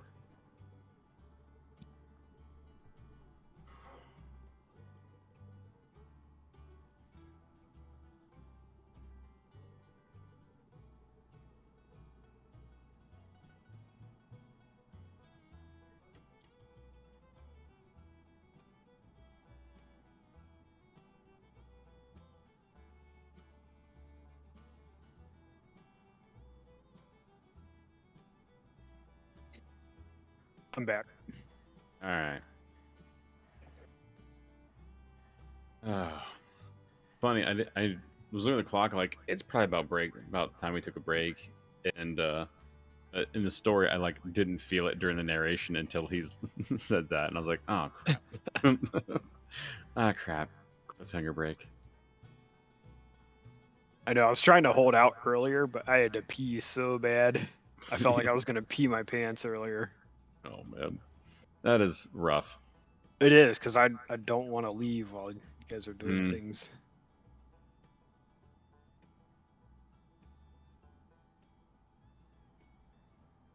Just look at my spells, like, all right, time to look at everything. What do I have going on? Besides down 6 hit points already from that stupid fall. You know what kill a sorcerer real fast? A 30-foot fall. Oh, level 4 sorcerer only has 26 hit points. A 30-foot fall could have killed me. Nah, not quite. It would have been rough though. It would have been all 16 or all 66, 3d6. If you were all 6s, it would have been a rough day. And that would have been a good thing that I was the one that fell down with you.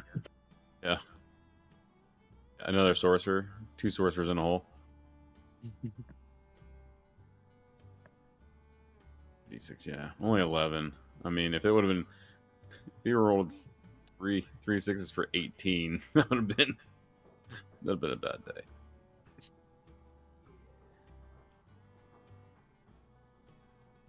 All right. What we think we got going on here? What creature? I don't know. Speaks, though, No which is idea. always both great and terrifying. Yeah. I have enough slots, though. I think we should be able.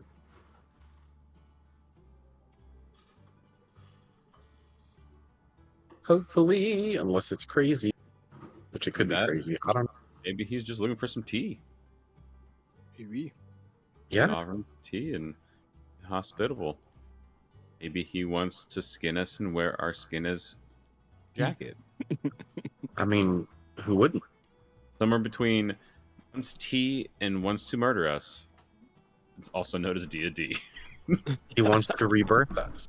He wants to rebirth. Dude, right when he said that, my mouth dropped. Like I was like, oh god, oh no. I liked that troll. That was a cool troll. Aaron liked that troll. Aljin hated that troll. And when the creepiest person in your camp, in your group goes, this place gives me the creeps, you go, what? No? Like, what do you mean? Which is funny, though, because now knowing that it's a Luxon is, like, real on par, like, real on, like, brand for Morgan. Like, this guy gives me the creeps, and he turns, and he's a peddler of a different religion, the Luxon. It's like, that makes sense on why she's like, I don't have a good feeling about this dude. Oh yeah, no, like it was. I think we actually had like a full conversation about like, so like, if this is what the Raven Queen's about. What do you like? What do you think like the Luxon like? That can't be in line with that, right? Yeah, no. I think in campaign 2 they brought that up a couple times, with different scenarios with that scenario. I'm just gonna say this right now.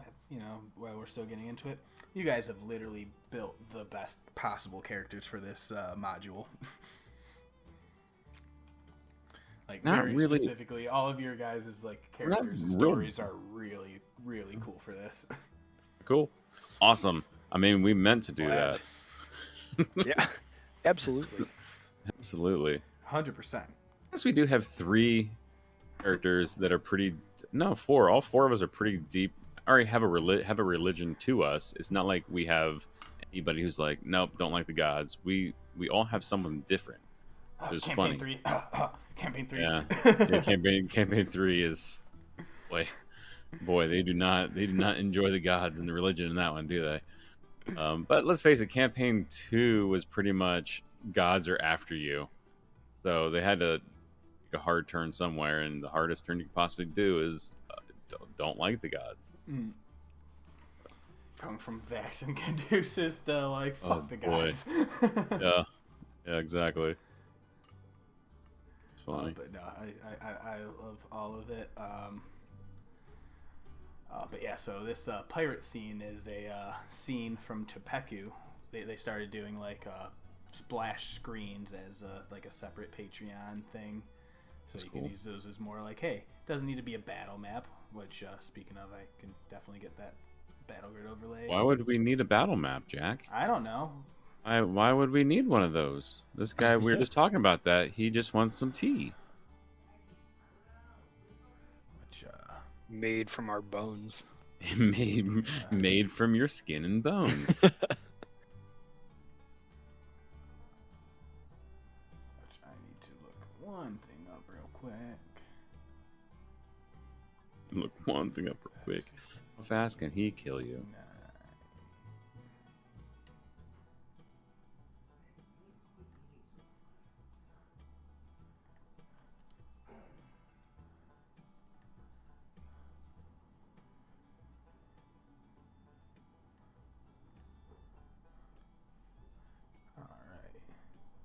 I check and make sure I can do 20 d10 damage in a single turn. Been there. been there. Been there. It's a rough day. Oh man, yeah. That was a scary round. Oh. Although afterwards I thought about why didn't I reaction shield that? I don't know. Well, you couldn't have the saving throw. You couldn't have done one of the hits. You could have though. Anyway, moving on. Back to this game. Sorry. Good. I'm just trying to. Yeah, I like this one. Did you just roll a token? Just roll a token. Yeah, what the heck? Don't worry about it. Just, Don't worry about Rolling it. token. Wrong button. No. This is so interesting. Yeah, the token rolling's cool because if you have multi-sided tokens and you want to like give them a random side of that token, you can roll a token. Mm-hmm. You can make tokens and roll them. It's pretty cool. There's a cool way. I didn't think about it that way. A cool way to like randomly set monsters. It's like for side. Oh, that's a cool idea. I just thought of that. That is a cool idea. You could just have random tokens out, and you're like, wonder what monster this would be in this battle, and just hit it and just randomly roll a token and be like, that's the monster. Fight it.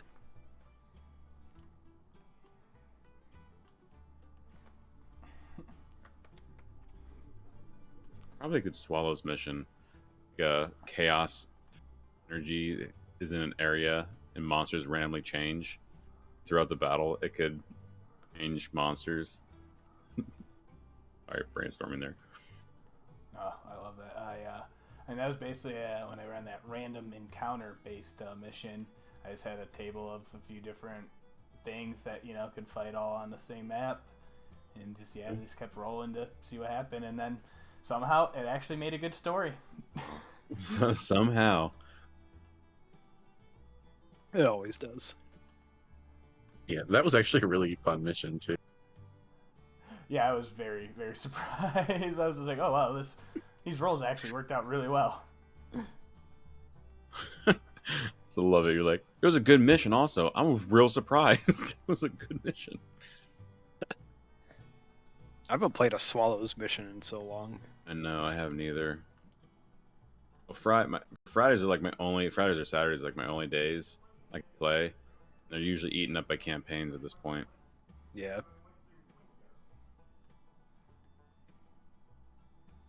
Yeah, that's Back- basically been the thing. So don't worry, just getting some stuff going.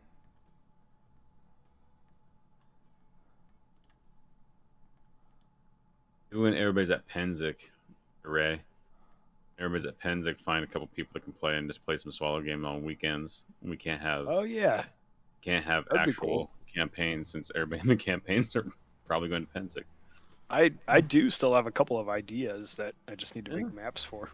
Just be. I mean, I'm sure there's enough people now that don't go. Maybe we might be able to get at least 3 people in the game. I'd probably still fill up. Yeah, They fill up so fast. Like I it gets before posted. I even get to look at it, it's usually full. Yeah, like Jack will post one at like 11 o'clock on a Tuesday, and it's filled up by like 11:40. Who are you people? I'm in bed.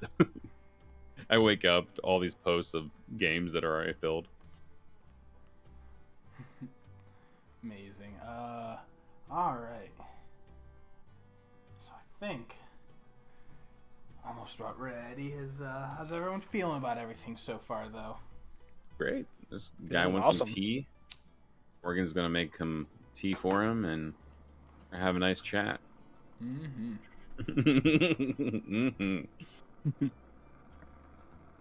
We'll might need to change up this music. You get it? Dude wants a horse.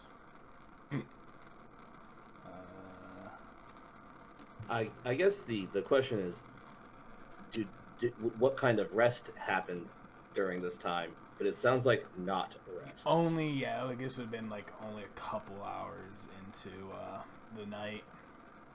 Oh, right. So I have 3 second-level slots and 1 first-level slot. When you get back on a That's short plenty. rest, it's a short rest. Not wizards. Nope, wizard. Unlike almost every other character I play, which has warlock levels. Yeah, I'm wizard. I'm wizard. I bet Jack had a. Did Jack have to mute his mic when you're like, I'll identify everything? Did Jack have to mute his mic to contain his glee? Probably. That's why he was. I frequently run into Jack's traps like this, so Yeah, fine. that's- Fine. He was naming off every item that All everyone the had. Like, items. please identify this, please. There's a What? rock here. No. There's a rock that looks real shady. You might want to cast some spells on No, that thing. hey, you haven't found that rock yet. God damn it. We gotta go back for that rock, guys. He Not also saying burned, it's not he there. also burned both my portents for the day. So I'm cantrip casting tonight, baby. Well, we could have. It was either rolling that 19 for a 20 or in a troll. So. Yeah, I think the 18 on the troll persuasion was pretty effective. I was okay with that one. Yeah, so does this look about right for the scene? Because there's a whole bunch of people I don't know on it. Yeah, so as we pick back up, I Morgen, think that's the problem. There's a problem. There's a whole bunch of people I don't know in this scene. So you see sitting in the center of, like, as you are just like completely surrounded. 1, 2, 3, 4, 5, 6, 7, 8, 9. Is that 10 people that, like, at least 6 or 7 that you can count, and then a few maybe others that are, you know, you just hear a bunch of snickering, like, yeah, oh, you fell into our trap, and then you see one of them step forward.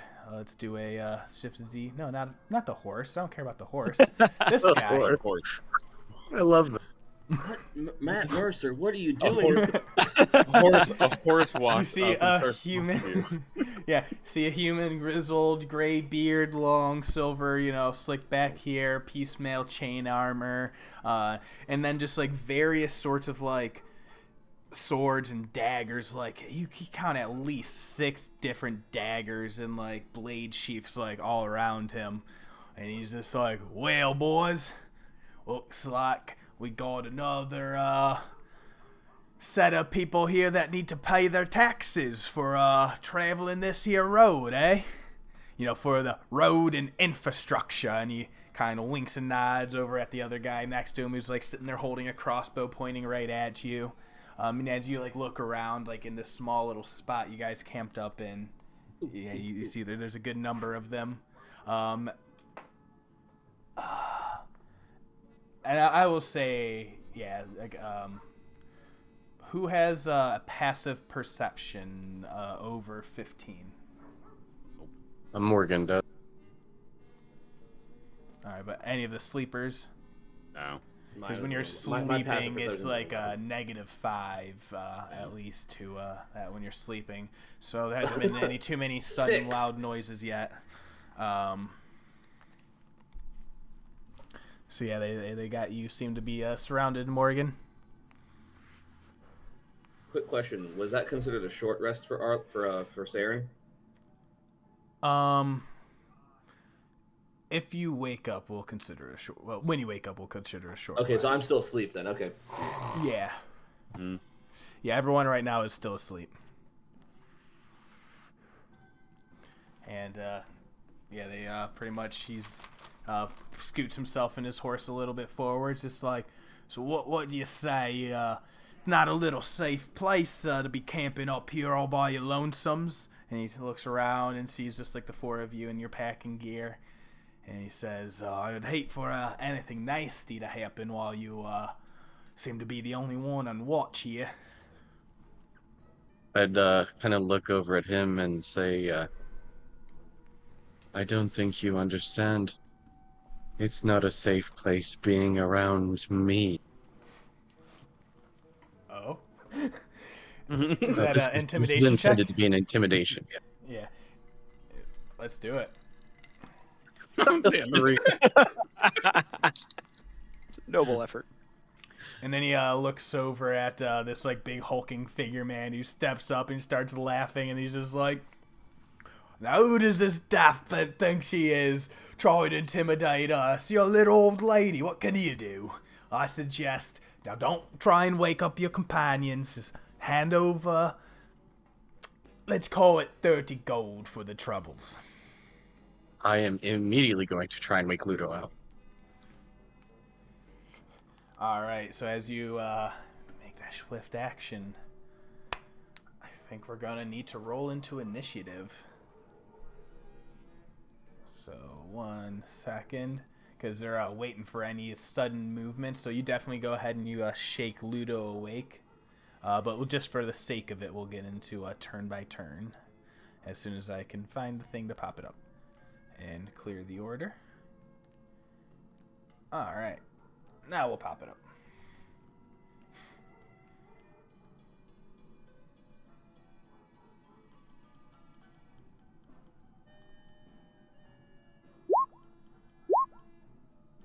That makes sense. I'm Yeah, sleeping. that sounds right. Sounds about right. We did a good. Hey, we did a good job with this. With these actions, guys. And then just for my sake of sanity, all bandits are gonna go on one turn. Yup.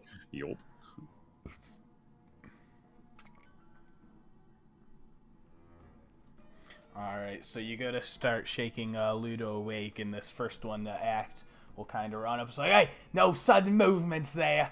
And he's going to brandish a light crossbow in your direction.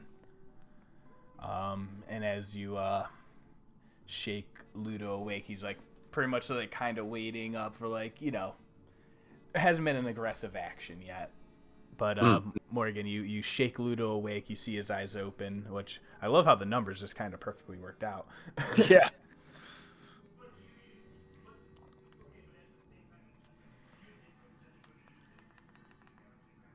But is your turn. Okay. So I will, after shaking Ludo awake, I'll wake up Saeryn as well. You take an action and wake up Saeryn. Yep, All just right. the action to wake him up. Alright, and I think that is aggressive enough for that first bandit's gonna take a scimitar shot at you. I'll be a 14 to hit. 14 misses. Alright, so it was kind of like the rest of the bandits were waiting their turn, so it's at least a couple of them in the distance are gonna start closing in. We'll say 3 more scimitar or crossbow shots are gonna rain in. Two just throwing scimitars at you. Oh, 2 of those will. Yeah. So the 23 and 21 will be 14, 20 piercing damage. Just choo. They all turn into you, and that will be your turn. And Any bonus I'm gonna actions? I'm gonna use a reaction and rebuke the violent Ooh. on that crit.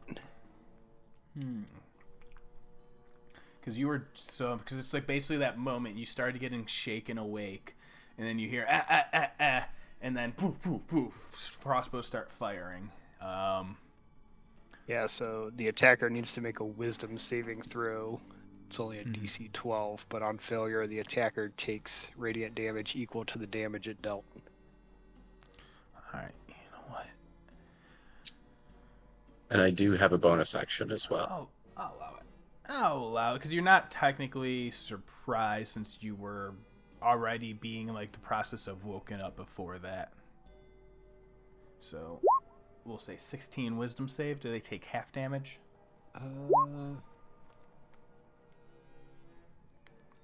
Yeah, half damage on success. Awesome. How much is it? It's 23, whatever right? your crit was. Awesome. 14. Alright, yeah, that was, we'll say this one that actually has a crossbow. We'll name him 1 for the sake of that, because that's how I track my damages. Alright, so he took half of what he dealt on the crit. So we'll say that is 7. And you see, just like, as your eyes open, they just alight with a radiant glow, and just as soon as you see that crossbow, like, you get shaken awake by Morgen, and then just like see crossbows just puncture into her, and there's this vroom, it's just like a wave of radiant energy that lashes back out. It is your turn. You are prone. All right. Yeah, let's use some movement to stand. Mm-hmm. Is that half my movement? Yes. Which also, anyone here sleep in their armor? One armor. Yeah, you have mostly wizards. Yeah, Ludo Ludo. will sleep in his armor. So Yeah. do you? You do sleep in your armor? Because Yeah, there are rules about that. Yeah. Let me double check to make sure that I get it right, because they are actually important. Sure.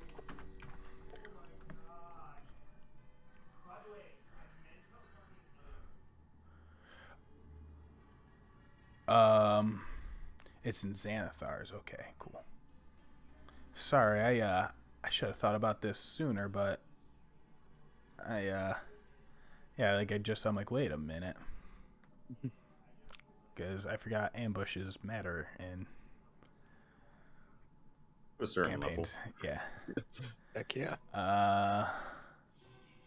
Yeah, what is it? Xanathar's Guide. Sleep with medium and heavy armor does not remove exhaustion levels, and you only regain 1/4 of your spent hit dice. That's what I'm seeing on a thing, but I haven't been able to. Any penalty for standing? Yeah, so sleeping in armor, there's no versive act, makes it difficult. Yeah, when you finish a long rest during what you slept in medium heavy armor, you only regain 1/4 of your spent hit dice instead of, I think it's half. And if you have any levels of exhaustion, you do not reduce that exhaustion. Oh, all right. Good to know. All right, but yeah, so if you're 100% in your armor, then no need to worry about that. But that's why I was just like, wait a minute, this is a very rare random case that mechanically, I haven't looked this roll up in a while. Which one's the bandit captain?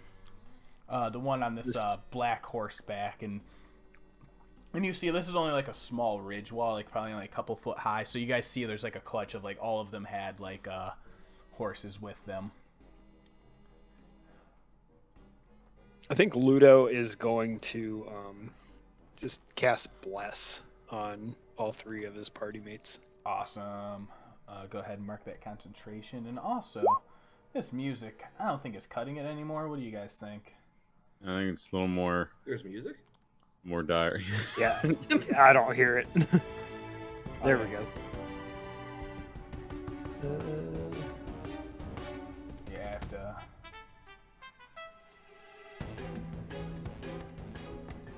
turn it up on the volume, but then turn it down on my end. Yeah. Awesome. So you got bless up, and then you got concentration. Anything else? Any bonuses? Movement? Let me see. Yeah, I think that's it. Awesome. All right. Then I will end your turn, and it will come to the bandit captains. And he says, "All right, boys, light them up." And he's, I think they're just gonna go full on in. And he sees you cast that spell, so he's going to move in with his horse. Just kind of like maneuver himself, like boom right there in front, and then start swinging down off the horseback at you. He's going to swing out with scimitar one time for a 10 to hit.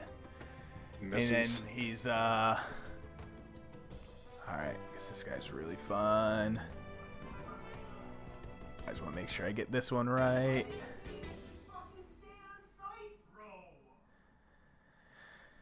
And he's just like, "All right, 6 knives, gang. Time to show them what we're worth." And he pulls out 2 daggers after that one missed attack, and takes 2 dagger swings at Ludo. That'll be a 21 and then an 8 to hit. Silvery barbs on the 21. All right, that's your reaction. 16 to hit instead. Nope. Misses. All right, who gets the advantage from the barbs? Ludo gets the advantage from the barbs. Love it. Cool. Thank you. Awesome. All right. He takes those 3 attacks. The only Yeah. reason I could do that is because Morgen woke me up. Yeah. Uh-huh. Amazing. And he's just like, yeah, as he takes a swing with you with these 2 daggers, he's like, "All right, Bone Shaver Gleam, let's taste some blood tonight." And that will end his turn. Arlo, it is your turn. I'm going to use my half my movement to stand up. And to follow up the question, is the sleep I did get considered a short rest? We'll take that we'll take that a short rest. Excellent. I immediately use Arcane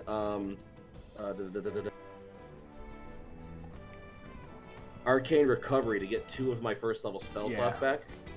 Yeah, because I'm like, if you're sleeping for 2 hours, like that's the Yeah. same as like I'm resting for an hour. You know, like I'm not gonna be too technical on that.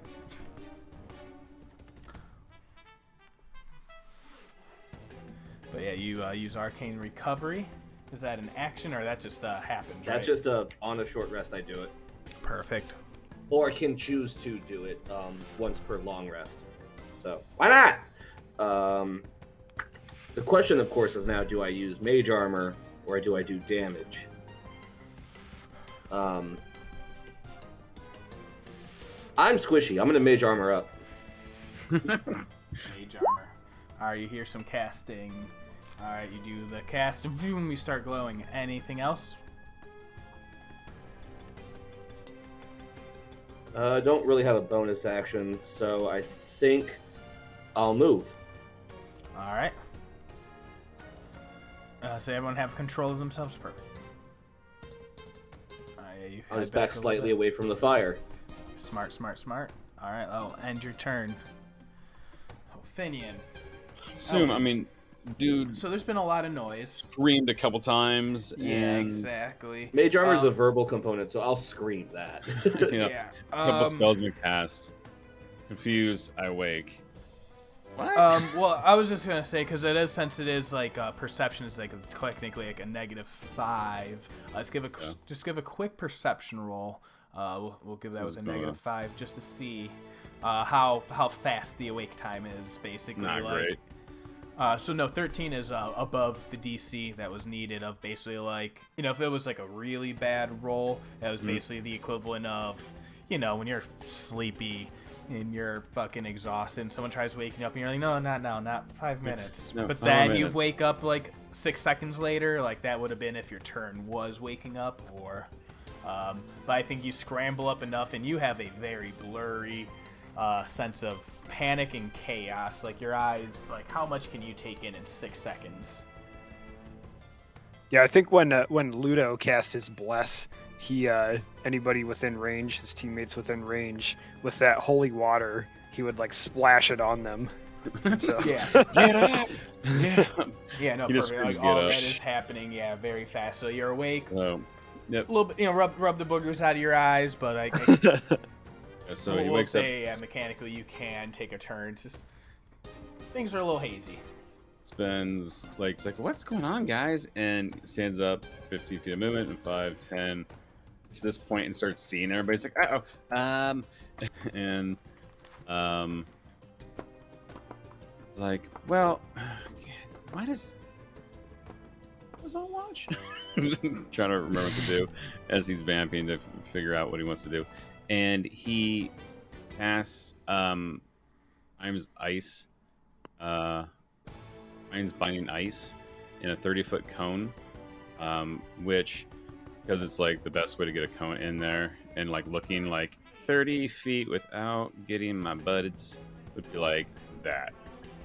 Oh, waking up and seeing bad guys in front of me, he just sort of casts down in front of them, which would be like that direction in front of him, where the baddies would be at. Oh, sorry, you can't see that because I've been measuring it, so I hit see everything. Could you see that? Yeah. You see my cone when I have it hidden from people? You can't hide from the DM, baby. Really? That's awesome. But Uh-huh. yeah, that would be like seeing the first couple people just be like, oh crap. Yeah. Just cause my thing is like that's Morgan's probably fine in that trajectory, but that like is Fine. right on the edge of where Ludo's standing from there.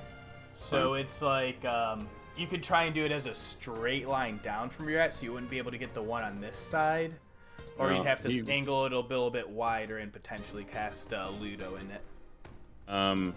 Could do it like that. I have.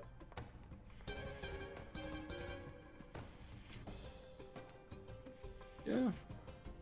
I would cast it in the way, right in front of me in the way to get as many people as I can in. And at this point,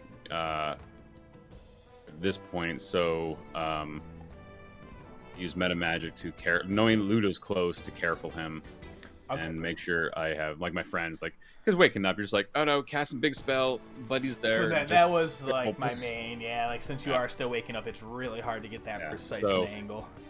So as much as I can with all those people, even if I have to clip Ludo, but using the careful spell to make sure all my Awesome. friends are in the way or out of the way, which would at least help Ludo in the DC. So that will get the captain, the horse, big guy, boom, blue, and crossbow, right? Yeah, I think that's all of them. I think I can get on that. Or would it be, Looks like those guys over there too. yeah, kind of like that? Yeah. Because, yeah, that is, it is pretty sharp on those angles, but like I would say, because it's also catching Ludo, it's going to catch the one on that far left as well. Okay. Yeah. Just, like, least so, like, Ludo- you lose one, you gain one. Yeah, Ludo already passes his check, but he takes half of 17. Awesome. So Sorry. let's start Sorry, off buddy. with the captain. all right, it's cool. Let's make that con save. We'll go with the first one. I don't know why I hit twice. I think my mice is sometimes double click. But yeah, 13 will fail. So he'll take 17 and then be done. He's bound by the earth and he cannot move. And then we'll go top left. Then we'll go big red. Then we'll go crossbow. Then we'll go blue. All right, blue saves. Blue saves. Oh wait, and then the horse. I need to roll for the horse. Of course.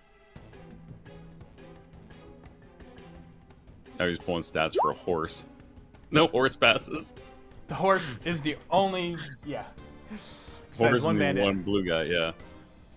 So the next minute, they are hindered by ice, and this way, creature speed is reduced to 0, and the ice can be broken away. I'll put that so- on. let's see. Well, I got and it was 17 damage, right? 17 damage. Okay, yeah, so,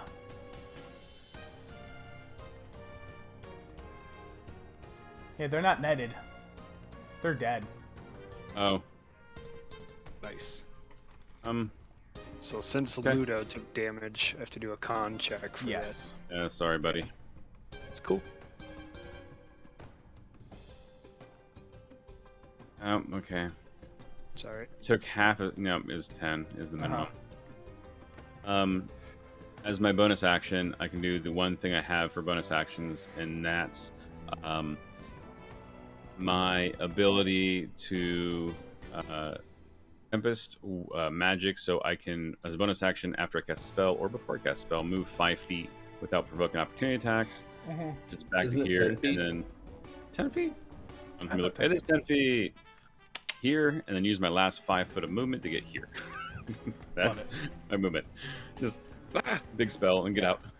Yeah, they're all like, oh, what the fuck? And as you just, like, wipe, like, 3 people and, like, freeze their captain. These bandits, they all sit here, and, Alright, so you did 17 cold damage to them and 1 giant aura, right? Yep. I'm not sure if this is a good rule to establish. It might be subject to, not consistent in future, but we're going to call this a DC 17 Charisma Morale save for these bandits as a group to not be utterly shitting their pants right now in the, that. Yeah, they said DC 17. They're going to have a +2 to this. As a group, their proficiencies would give them that group save together. That's awesome. They got it. Wait, They made no, it! it said +5. It wasn't supposed to be +5. Oh. It was supposed to be +2. I hit the wrong button. So that's a 15. I said the DC was 17. Yeah.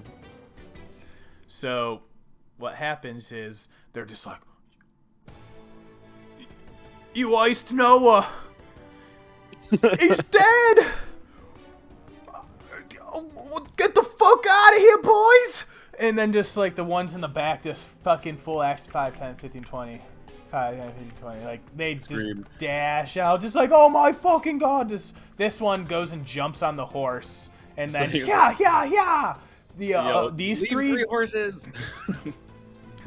these two over here, they're just like, fucking diamonds! And they gonna take both their shots at Finian in a crossbow. Okay. First one will be the one in white, the one in the back left, 12 and 10 at Finn. Okay. So the 12 hits for 9. Yeah, You'll take 9 That hits. piercing damage. 9 piercing damage. And he's like still gonna go ahead and try and scramble up over this wall and make like an athletics check as he doesn't fucking like just eat shit, as he's just like, it's like that panic as you like turn and run basically, and he just like hops over and takes his full movement. And then just like 30, and then just like dives prone down over this skeleton ridge. And this one just sits there, looks at all of his friends, just like leaving, and just like drops his weapons, throws his hands up, just like, I didn't mean it. I didn't mean it. Please don't kill me. And then the other one, the one in blue, who didn't, like, he got hit, and he's pissed. And he's going to look forward. He's going to look at, all right, this is a luck check. How good of a person is this guy? He sees this glowing radiant Asimar who cast a magical spell, or he sees this little old lady who woke up a bunch of people. On a 7 or less, he is a scoundrel piece of shit who attacks the old lady. Oh. So close. All right. So close. So he just runs up and takes the dumb strike at fucking Ludo.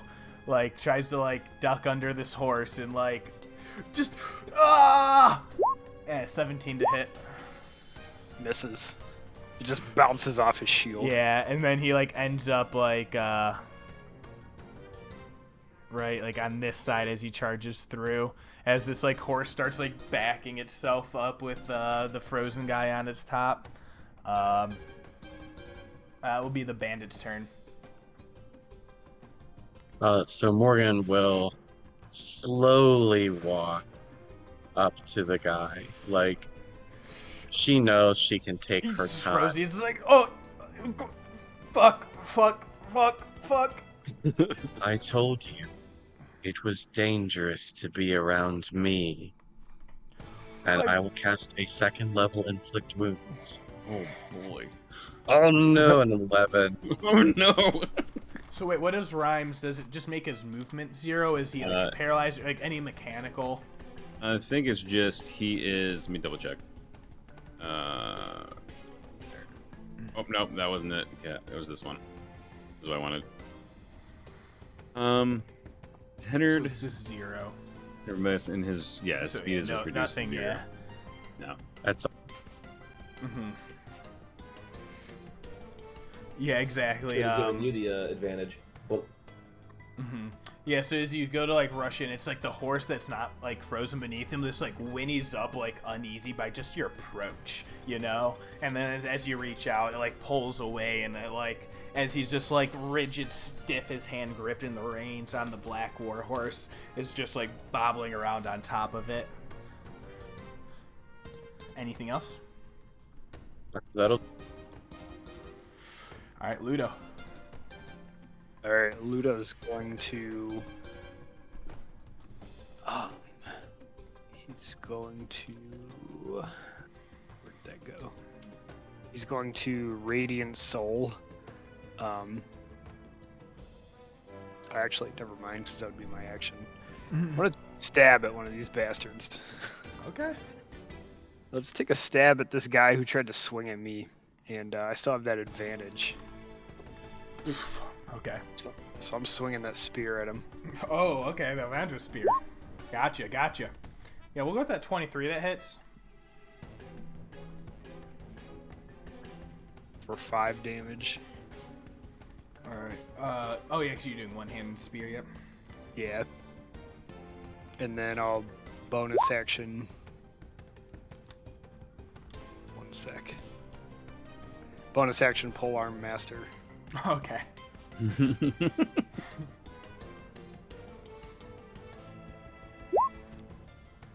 18 to hit for definitely 5 hits. more.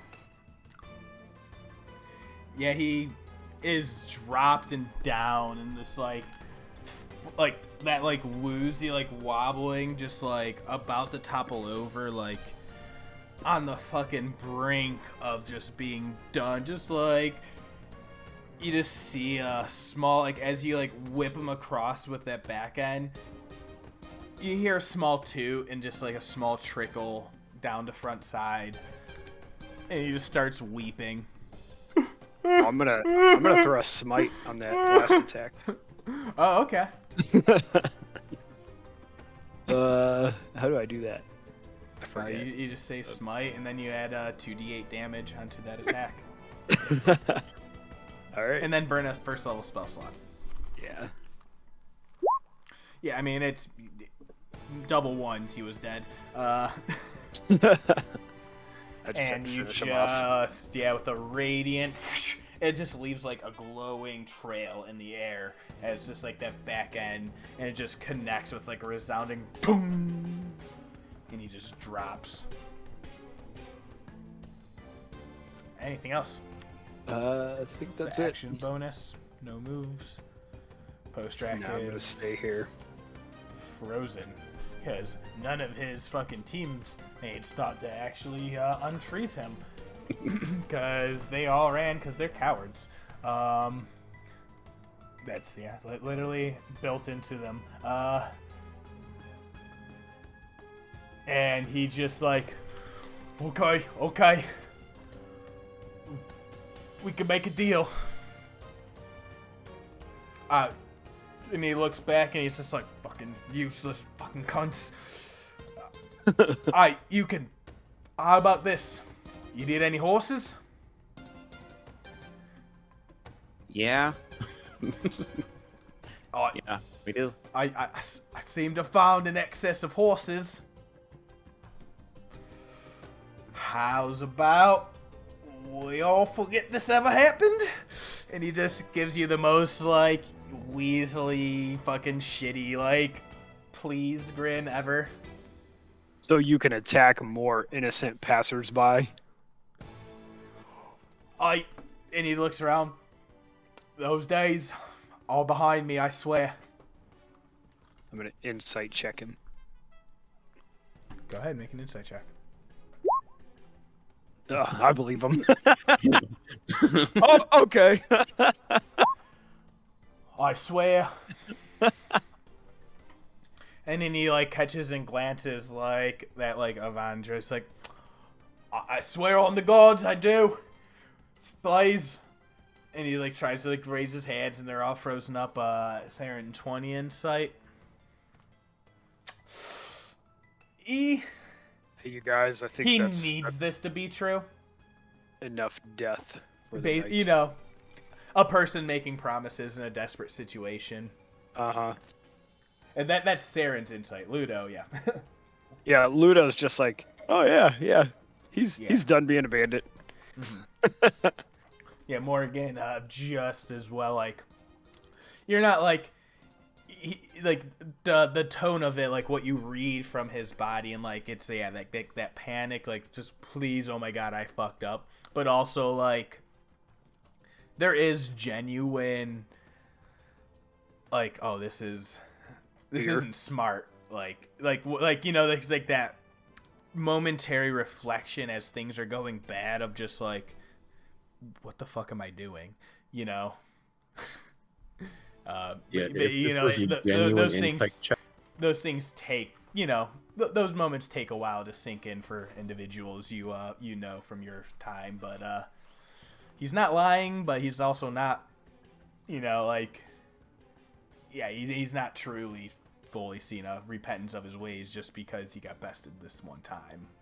But also he realizes this is not good. How about we just kill you and take the horses anyway? There's been enough death for this evening. And Mr. Bandit Captain, how about you pay us tribute to the gods as a show of your good faith and give us the horses? And it's like you see, like, he's like, when you start kind of speaking his language, he's just like, a tithe. Yes. I can get behind a tithe to the church, and he starts like searching, and he sees your like medallion dangling. 1 second. To the gods, yes, a tithe. Yeah, he does not recognize that symbol.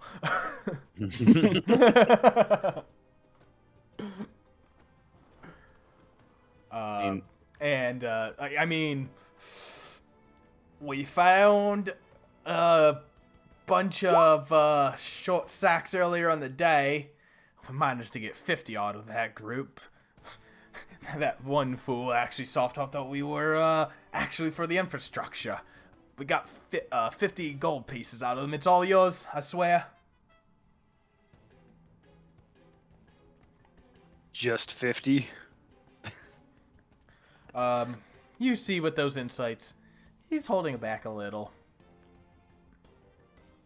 You know, the shoe stash. But yeah, the insights. But yeah, with your insight, yeah, you probably think 50. Yeah, like why would he have more than that? Is it possible to get another spell in on? We still in initiative, or are we sort of out of initiative? Yeah, it's been like kind of loose out of initiative. Yeah, what do you want to do? I'd like to command him to donate. Oh, nice. Nice. Oh fuck! All right, that's a wisdom save. Yes, sir. And you see the horse start to like shimmy uneasily behind him. He's gonna make that save. 12. I think that fails. It's a DC 14. And he's just like, oh, fuck this was, and he just like pulls up his shoe and yanks it off, throws it to the ground, which I just did in real life for dramatic effect. And he pulls out a little sack of coins out from where his boot was.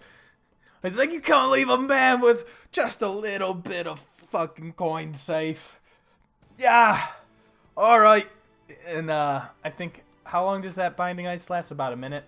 Minute, yeah. I think about that. At that point it ends, and he just stops and looks around, and he sees just like the one sitting there next to him. He's just like, all right, well, thank you for staying, Nigel.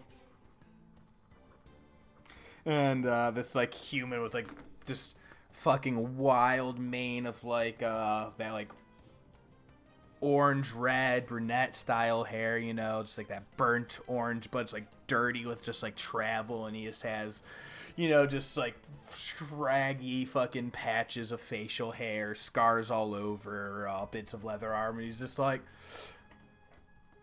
well, I didn't really know where to go. Ludo picks up the gold, and after the captain is saying, you know, what's a man supposed to do without any gold out here, or without any money, he hands him the brochure from the troll and says, well, follow the light and you'll have no need for gold. Mm-hmm. And so inside that little personal sack, you also found it was 1 second.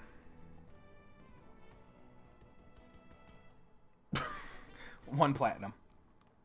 No. Golly. Golly. You said a troll? Yes. Well, I don't think I actually said the troll. Oh, okay. Oh, you said the Luxon, right? Okay. Yeah. I don't give a fucking posh about any of that. This is a rough rap. This land has been scarred by them for long enough, I think. And he spits at the ground. I don't care right about any gods or religion. I'm just trying to survive here.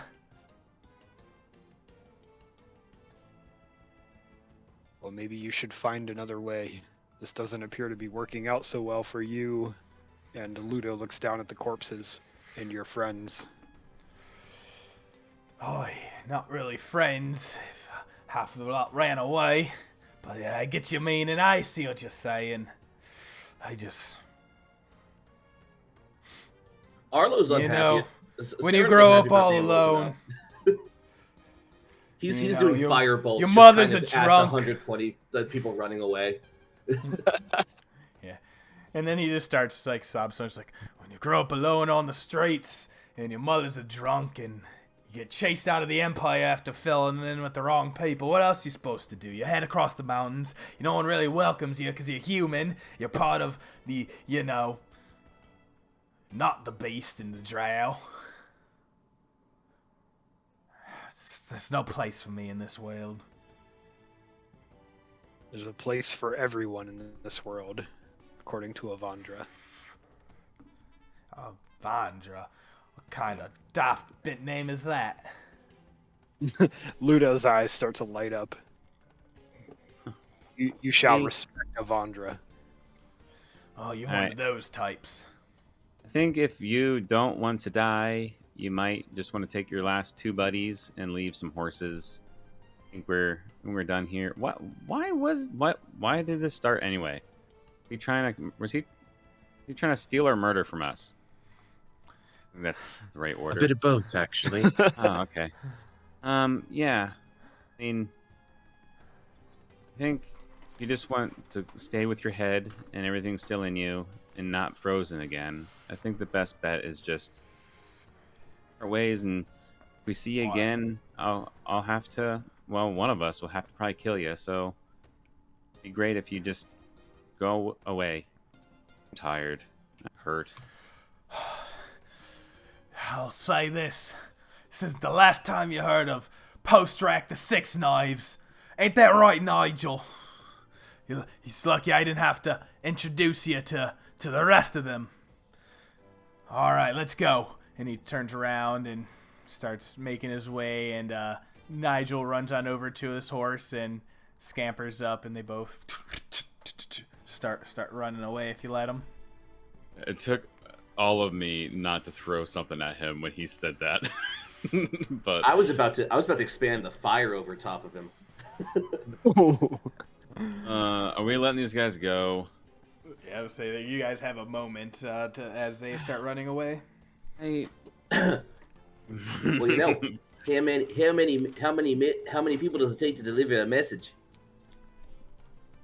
I mean, He points a finger in front and aims at one of them. Just one. I can firebolt them for a while, but I don't know. That feels out of character for Saeryn to be like that kind of a vindictive evil asshole. yeah, So. and Finn won't do that just because he's not looking.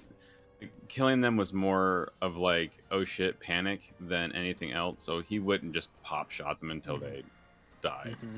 Yeah, Let 'em I go. will fire warning shots all around them. I'll firebolt towards them for a bit. Ludo's more of a, you guys attack us, I'm gonna kill you until you leave. Yeah, I think we'll let him go at this point. Yeah, the two scamper off down into the darkness, and they seem to be heading opposite direction of where you're heading. Basically, you seem like they've, yeah. Let's get the horses. I mean, Yeah, a couple There's a of them few are out kind there. of winning around. They're starting to get a little nervous as like the other two camp off. So you guys trying to immediately go grab those horses? I was going to at least Yes. grab one or two. All right. Yeah. So anyone here proficient with animal handling? Nope. Animal No, handling. but I can ritually cast Speak with Animal. No, There are these, plus- yeah. So I'll say like, you even get the sense these horses are starting to like nervous around, shuffly and see like shuffle around nervously. Sorry, and you know, feeling very uneasy about the whole situation, and like are on like that like hair trigger of an animal like that's like on edge, about ready to bolt. What can I do here? Yeah, we'll say these two are gone. Okay.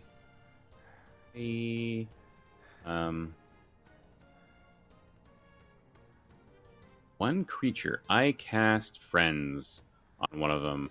One creature of your choice that isn't hostile toward you.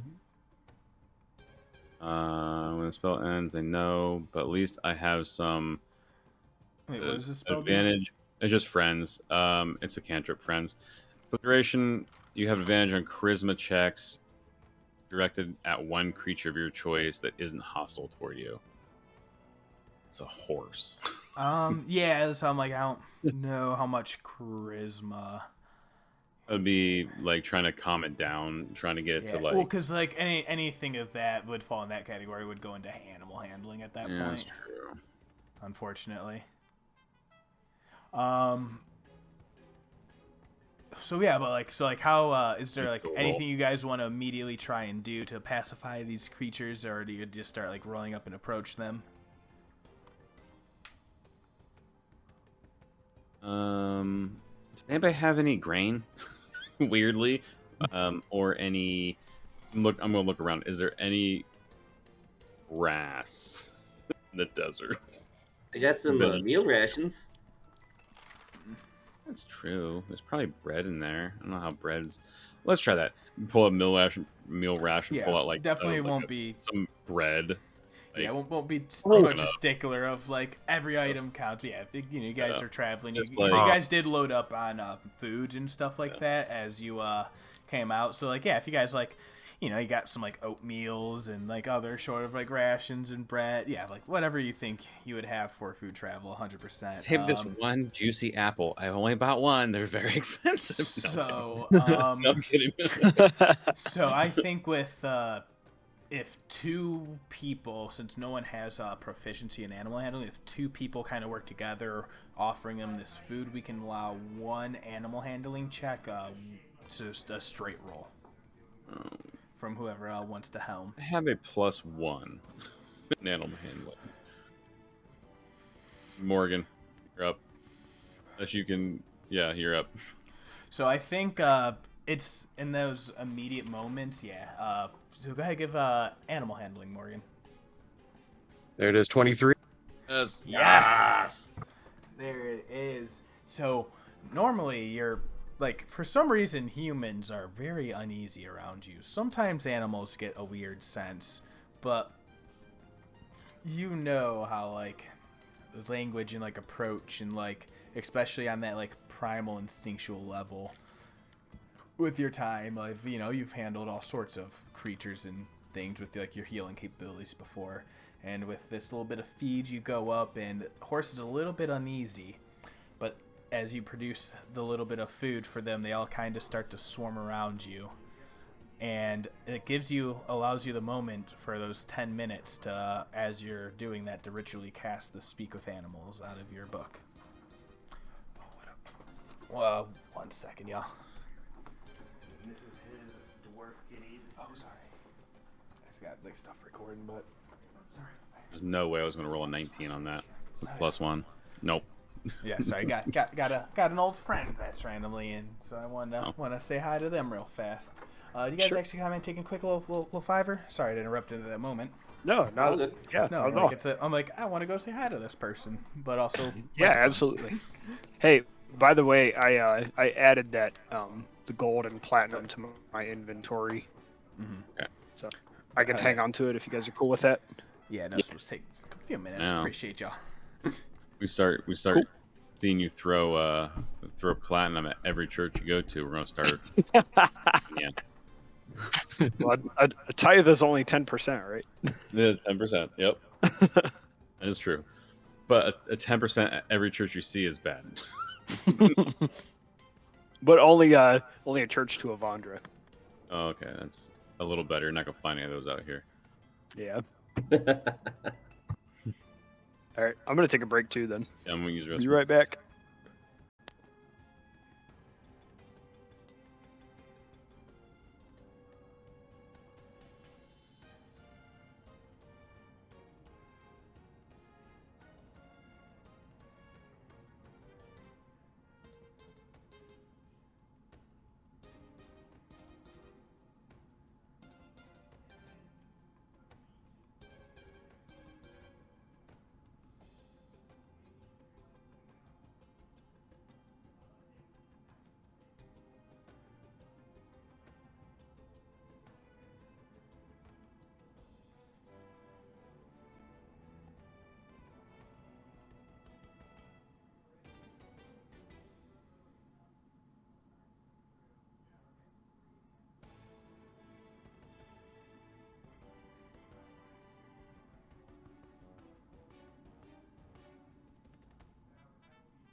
Anybody else back? Yep, here. This is a fun campaign so far. It's cool. A lot of unexpected stuff happening. It's great. Oh. All right, I am back. Sorry about that, y'all. Yeah, you're cool. 1 second. My headphones got unplugged. All right, we're good now. Ooh. Yeah, sorry, it was random old friend has stopped by. They're in town to do a thing. Yeah, that's awesome. They're playing a show tomorrow, and yeah, it's just one of those they were staying at somewhere where it's like nothing else. So they're like, yeah, let's come stay at our house. He just looked up. Yeah, my brother's like old friend from high school. Oh, cool. Are you still playing with your band? It's a long story. All right. Short answer, yes. But, Okay. yes, we're still practicing, but Gotcha. a lot of future hopes are not great. Gotcha. But all right, so oh no, so Morgan will be right back, but they just did the speak with animals, and I was actually just thinking of some great horse voices, but yeah. We'll say you guys are definitely able to get out of this moment, and Morgan's able to sit there and start, like, from your guys' perspective, just like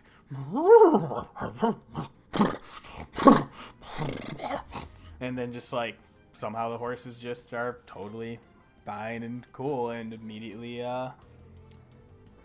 just seem pretty chill and content. Well, all right. I like Phineas says like maybe we should loot the place. Saeryn's paws deep in those bodies already. Yes. Don't worry about that. Well, we're over here trying to do the horses. I figured you guys could be doing something like looting the bodies. Yeah. I have a +8. I rolled a 19. It's not even called investigation. Him is called loot. Loot. All right, hell yeah. So you guys start digging through those bodies. Yeah, you find a little bit, roughshod armor, leather, sort of like splint mail pieces. Let's do, let's see, there's 4 bodies, right? Yep. All right, so we'll do, you can find 36 silver pieces. Ooh. You guys want me to take that? Or Right, are you the party Saeryn. bank? party bank? I mean, I feel like I have been adding the money to my inventory. Go for it. Party bank. But if anybody else wants it, there's no reason that I need to keep it all. I don't want. Obviously, if you guys want to spend it on anything, absolutely. Can do I'll it. say I am for a fact definitely not keeping track of money and things I hand out to you guys. Okay. They're mentioned in notes somewhere, but I will never be keeping a total sum of anything. So yeah, it's either you guys Loot. have you guys split it up and keep track individually as it happens, or you have one person that is the official bank note taker. I'm And cool. then I have whatever those things say that was what you guys have to work off of. well, right now my inventory says we have 1 platinum, 147 gold, and 60 silver. Yeah. Plus whatever goal we personally have. Like I have 118 gold on me. Personally. Okay. Oh, I mean, I would say keep you as party bank, us whatever you have, but that'd be sort of party bank. Cool. Yeah, that works for me. Oh yeah, no. So you guys have Probably what a you bad have. idea to Whatever you give, guys are comfortable. Probably a bad idea to make the gambler the party bank. Yeah, So. probably. Or the wizard, the gambling wizard, a party bank. To be fair, professional good luck charm. Think about it. That's a pretty good gambler. Yeah.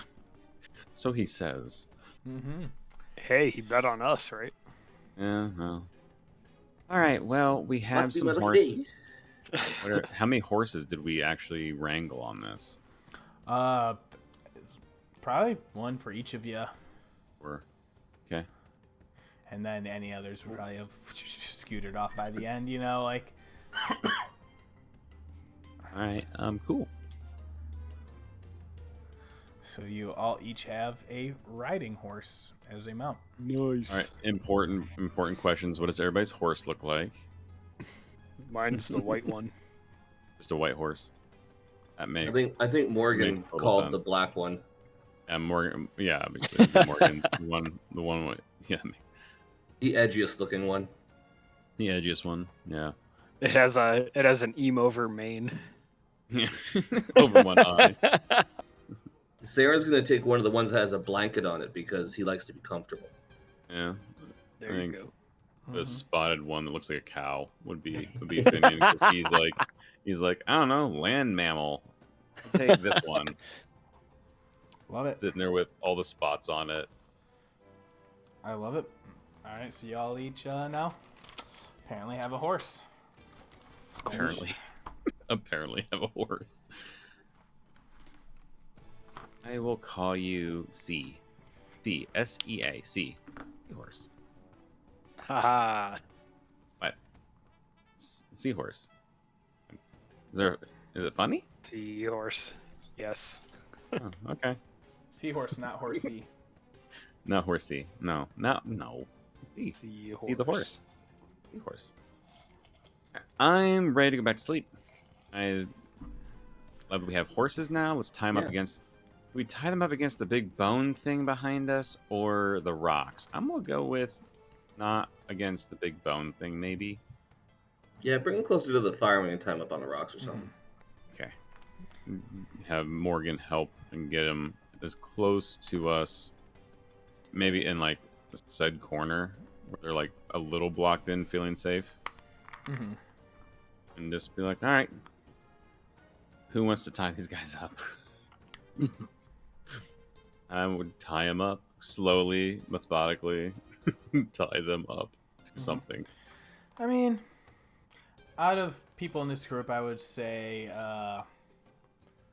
Aljin and Saeryn would probably have most experience with knots. Oh, yeah, I was on a boat. Yeah, I was on boats. Yeah, so in this moment, taking over time, it wouldn't require any sort of check, but I do like is like in Natasha's, like sometimes knots could be like a sleight of hand plus dexterity or sleight of hand plus intelligence, or like there's certain types of roles that could be for the knots or ability used. Yeah. But in this moment, easy enough. You're just tying up horses. That's a very, very simple loop knot. So they just can't pull themselves away, and it stays nice and chill. Good and tight, and I'm going back to sleep. Be great if we don't get mugged again. And you guys yeah, we hang have out for your horses. piece. Actually, let's do Morgan's back. this song.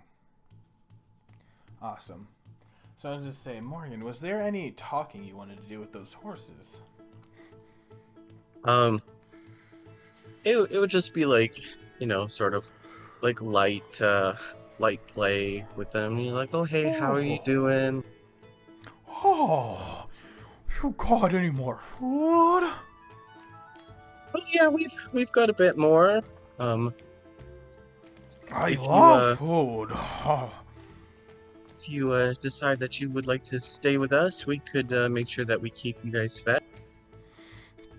You give us food, we'll give you a ride. I would love that. It sounds like a mutually beneficial transaction. Mm-hmm. Oh, what's my name?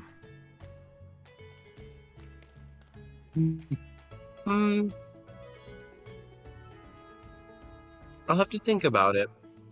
I don't quite know. I'll Pony have Soprano. to think about it. Okay, I can. Yeah. I can remember that. I'll have to think. I'll think. Yeah. I'll think Abbott. I'll think Abbott. Got I'll it. think Abbott. I love it. Yep. Yep. Don't know how you committed to that.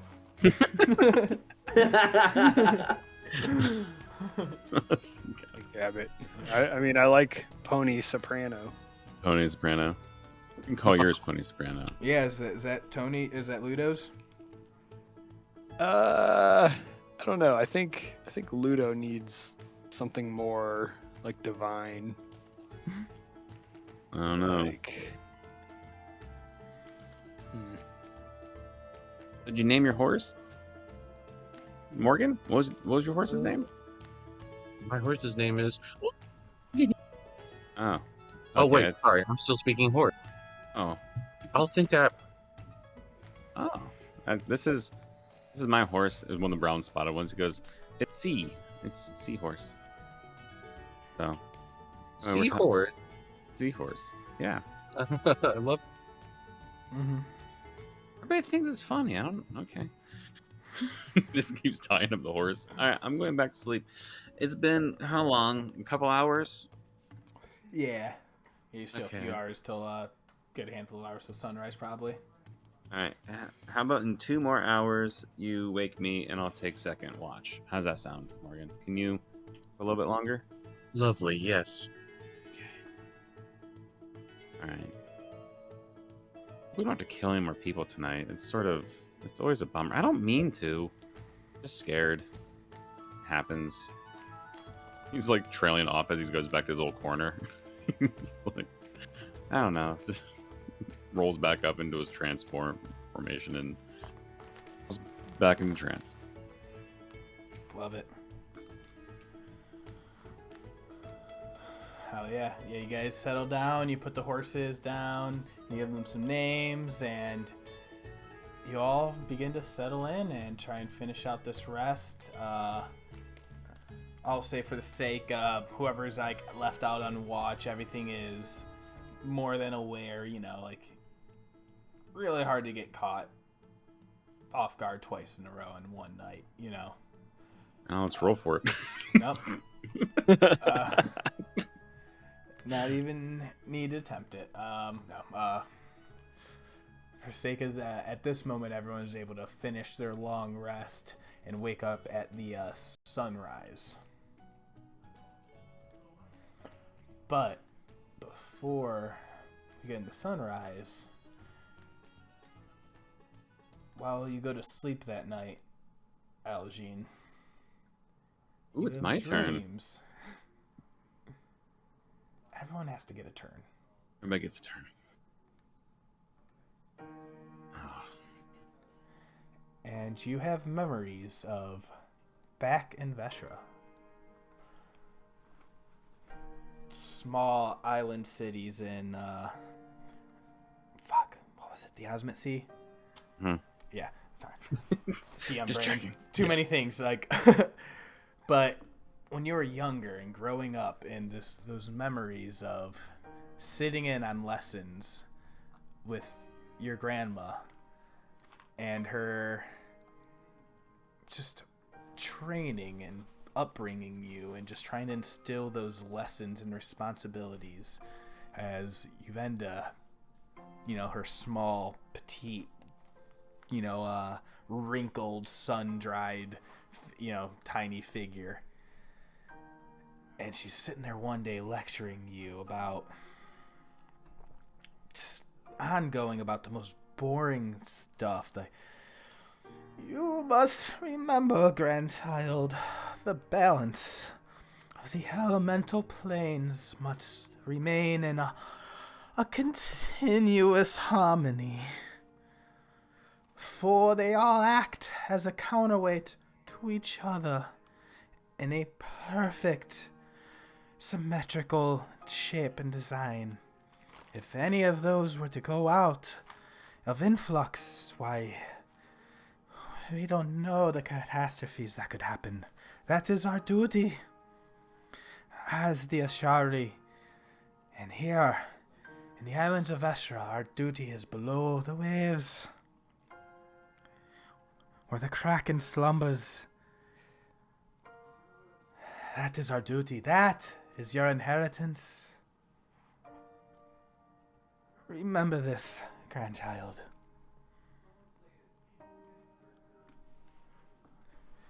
But in those moments, I think your memory, your pull, your attention is looking outside and elsewhere.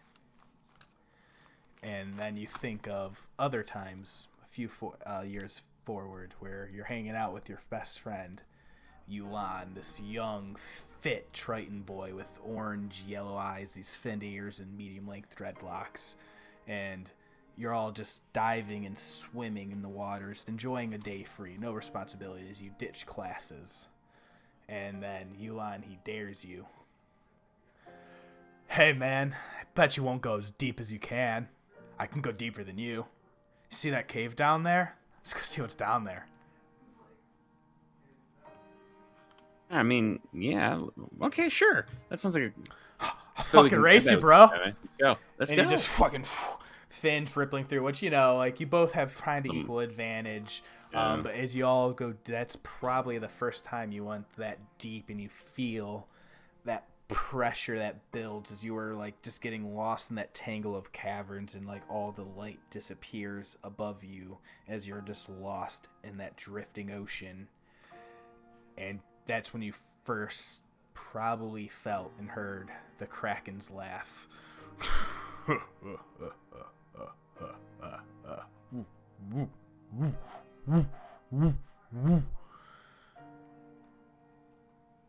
And those are the memories, just reflecting on those last few days that you've had. Wakes up, giggles, and goes, duty.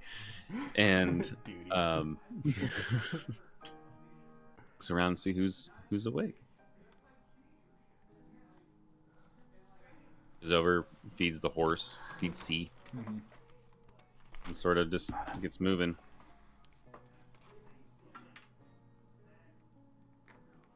Sorry, I lost my headphones again for a second. What did someone last say? Oh, I was just saying, fed the horse and woke up, see who's awake, fed the horse, and Yeah. just sort of getting on with the day and seeing who was moving around already. Yeah, I'll say at that moment, whoever, everyone's starting to rise and stir from the day, and you have your day of travel ahead of you.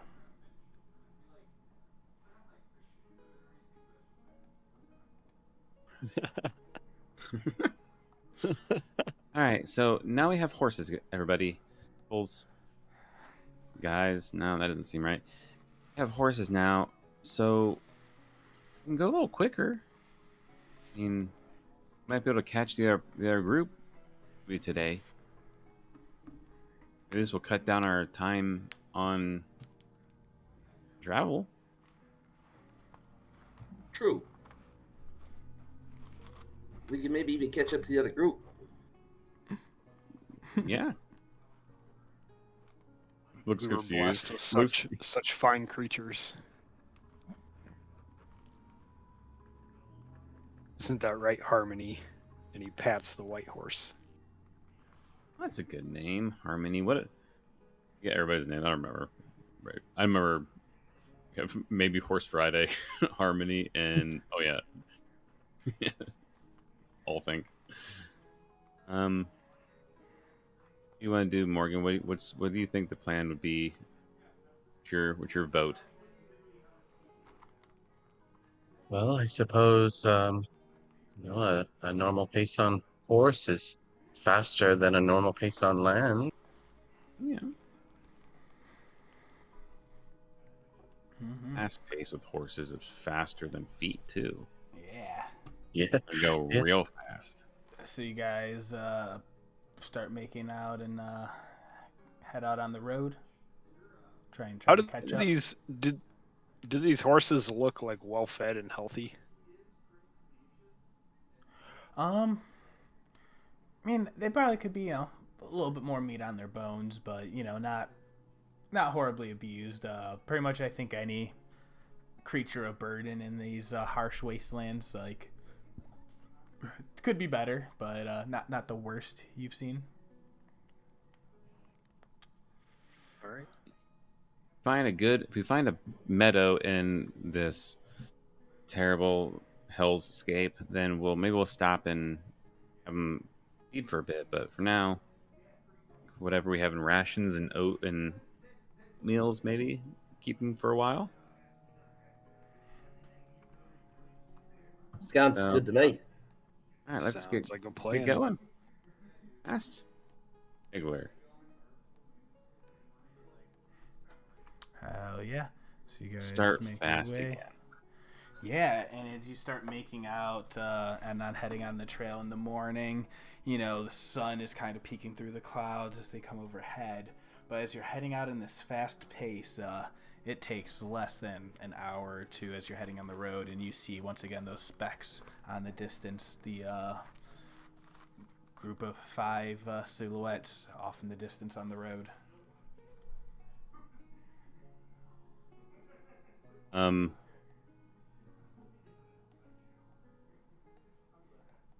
You guys want to catch them today, or like get to them, or try not to spook them, or what do you guys just blow by them and try to get there first, and then meet them there?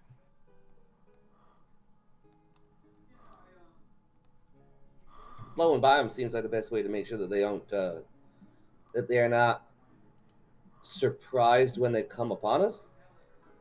Okay, that's a good point. If we get around them, we make camp on the other side in their way. The evening, maybe they'll come up on us, and maybe we can have a conversation, or do we just trot up to them and just be like, "Hey, we missed you back there in Jigow. Hey, we're all going to the Honestly, I same." could go either way in it, but it seems to me like it would be better to.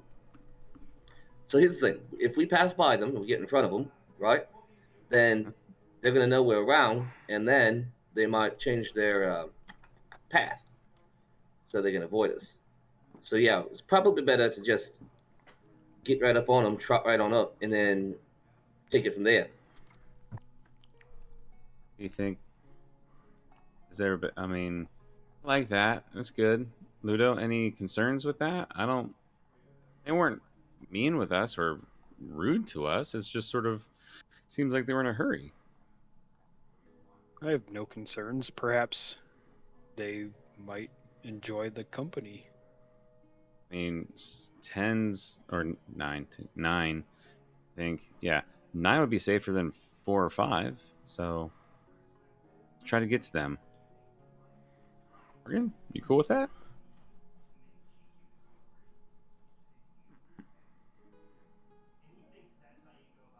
Okay. Alright.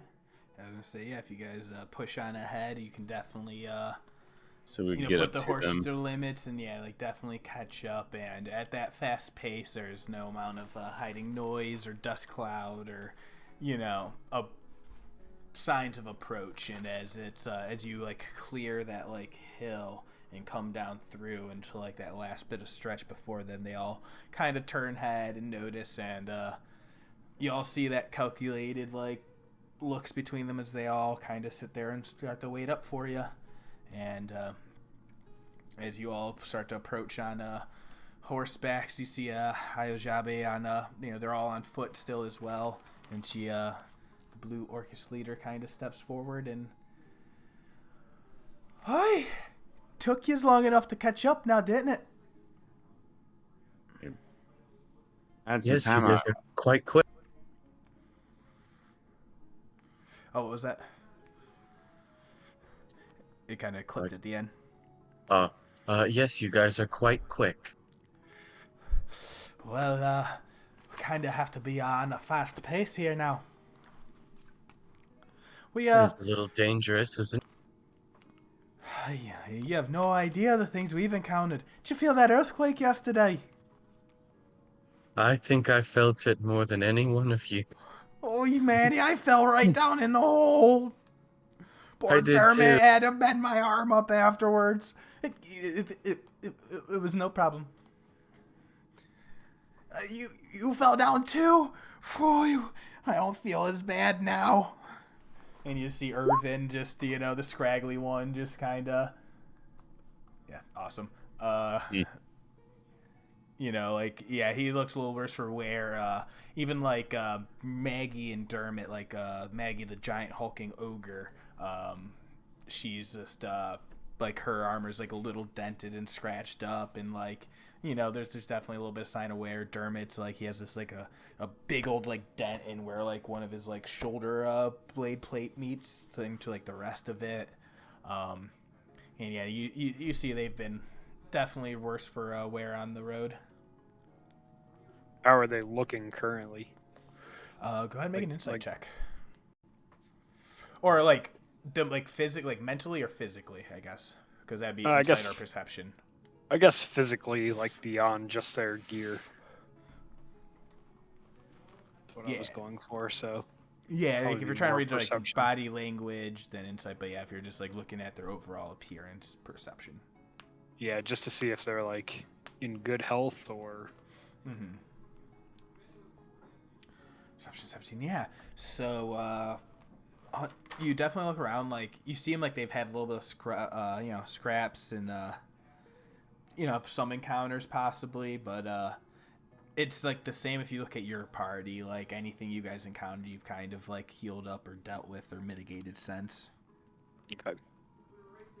You guys have to deal with those, I guess, bandits last night? Or you have to deal with those Oh. people? The bandits, and then you see the drow elf Galceriad. He steps forward. Oh no, they were no problem to us. We had a little bit of help in them not noticing us. And you see his hand, wave in like a little arcane way. Oh, nice. Ludo converted their leader to Luxon, and they gave us horse. Deception check. Okay. Trying to find a reason why we have horses. Did a roll 15. A great deception check for me. An 8. Oh boy. 1 second. Some stats here. Not 100%.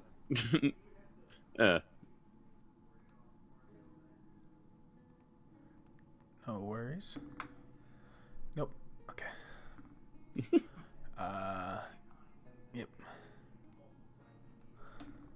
Love Yep. and hate the hidden DM rolls because you're like, Yeah. I don't know how this turned out for me in my favor here. Okay. Yeah, you see Dermot just like, oh, wow. I was kind of wondering. That's very impressive. You've done great work. And you see him just like kind of grab like the like Luxon symbol like around his neck. He's just like, the Luxon, you say? You're all followers? I'm not. I'm more of Curious. Moonweaver type person, but Ludo Uh, likes a lot of different. Everyone make an insight check. As soon as Aljin mentions the Moonweaver.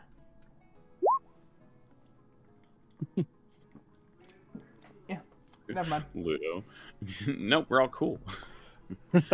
You see There's Dermot's a lot of eyes. things we're not good No, at. so everyone besides Ludo, you all notice Dermot specifically. His eyes kind of widen in shock as you mentioned the Moonweaver. And he's like, "Oh, the Moonweaver, you say?" Yeah, I know. Not necessarily your guys' cup of tea over here with the Luxon and everything, but And then he kind of like shares a look at everyone else, and Morgen, you notice Io, the blue Genasi orc, her hand kind of goes over to like the pouch area of like that pocket that you noticed them stash something earlier, and they're like, and Io's like, what do you know of Sahanin? my people usually. I mean, I grew up learning about Saeryn and in a little bit of a tricksy way. I knew you were a water type. But I mean, I don't like swimming. Yep, like that. By the moon, right? Like the moon. Yeah, I mean, Saeryn, sort of domain is, the moon, and those things. So yeah, getting a little like pulled Yeah. back from like that. Not liking where this is going. So you So starting to guys pull back a little been bit. just like walking along on the trail, just like kind of join along them as this happening. And you see Maggie, the large hulking ogre figure. She's just been kind of staying silent, just like eyes darting back and forth and calculating. And just at that moment with like that conversation, Irvin's just like, that's so crazy, man. Just what are the chances of the Moonweaver coming up again? And then Galceria just kind of nudges him, just like, shh. What do you mean again? You guys have a conversation with the Moonweaver?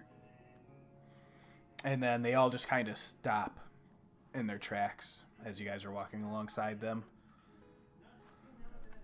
Okay. What? Get off the horse. Just be like, yeah, I mean, we're kind of, religion-wise, a little mishmash here with this group, but why is the Moonweaver your guys'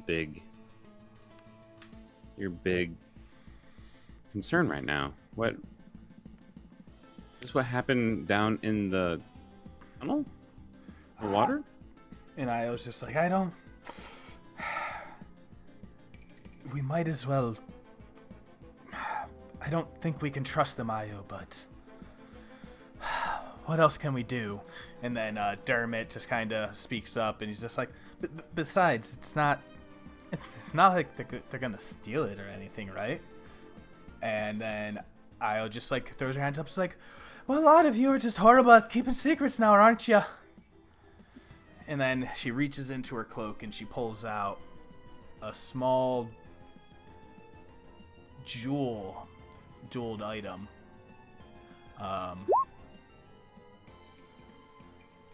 It's like a small golden orb that's kind of like enclosed in itself, these smooth ridges alongside of it, and it like gleams in the sunlight. We found this in that shiny golden tunnel. I guess we just gotta spill the beans now, don't we? Maggie's just like, I think it's for the best. This doesn't sound like pure chance. And Io just kind of like flourishes, like her like cloak billows out and blows in the wind, and she's just like, we had a vision, a sight from a god, or maybe a demigod. We found inside it was a prayer site to Saeryn, the Moonweaver.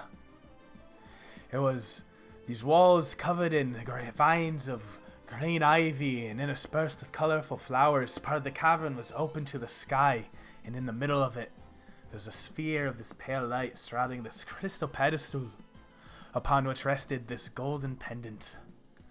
As we ran up and reached for it, we had a vision, and at that moment, Galceria will do a little hand of a cast and do a minor illusion spell.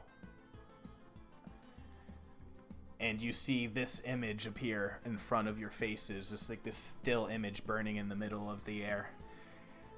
There was a male figure, a human. He rose in this vision. He's dressed in his leather armor, a tattered red cape. His face with this curly brown hair. He looks so sad, and he pled to us. He was imprisoned, and he needed help. And then suddenly, we were falling. The golden light surrounded us. And then it was gone, and we were surrounded by water, buoying in a vermilion light. It appeared in the distance, and it came closer, and it surrounded this warrior, and it shackled him to the ground in front of us with these disgusting strands of these. And then Galceria speaks up. He's like, his is fleshy, crimson substance.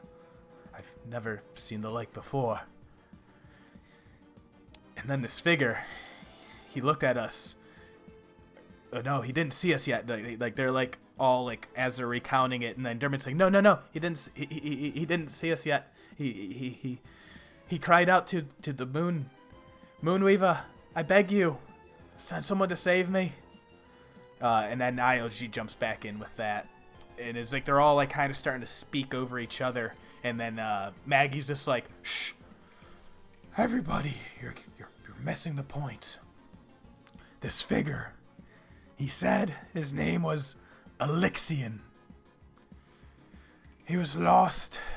He prayed to the Changebringer in the heart of a temple of evil. And he needed our help. And that was when the vision ended. And when we awoke, it was dark and time had passed. And they all fall silent again. And Io, the leader, she steps forward once again. She's just like, we didn't know how to act after that. That's a lot. And then you started bombarding us as soon as we got out of there. We didn't even know who to trust or what was what. We knew we needed to leave first thing in the morning. Whatever this is. Her eyes like flash with like a gleam. This is a call to adventure. This is from the gods themselves, asking for our help. And she looks around at her crew. They placed this there for us to find.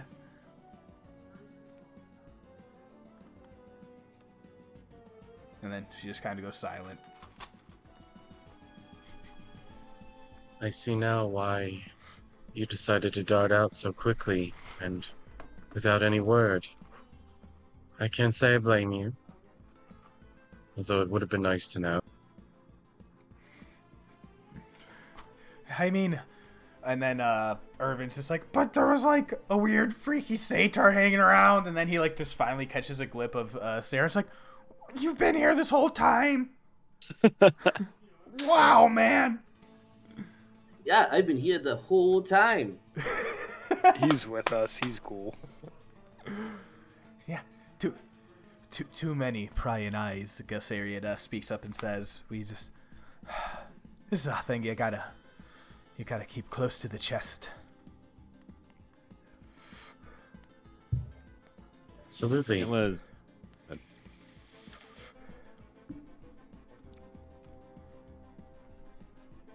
I'm sorry, what was that? I think it was started at the same time. Go ahead, Morgan. Oh, I just said absolutely. So, Sanine pulled you into a vision about this guy, Lexian, and you're supposed to save him. Oh. I can't see anything. I can't. We can help. I mean, 9's probably a better than just 5. You know, we'll definitely stay safer on the roads here if you guys want to travel the rest of the way together. We have some horses. We can lighten the loads up a little bit.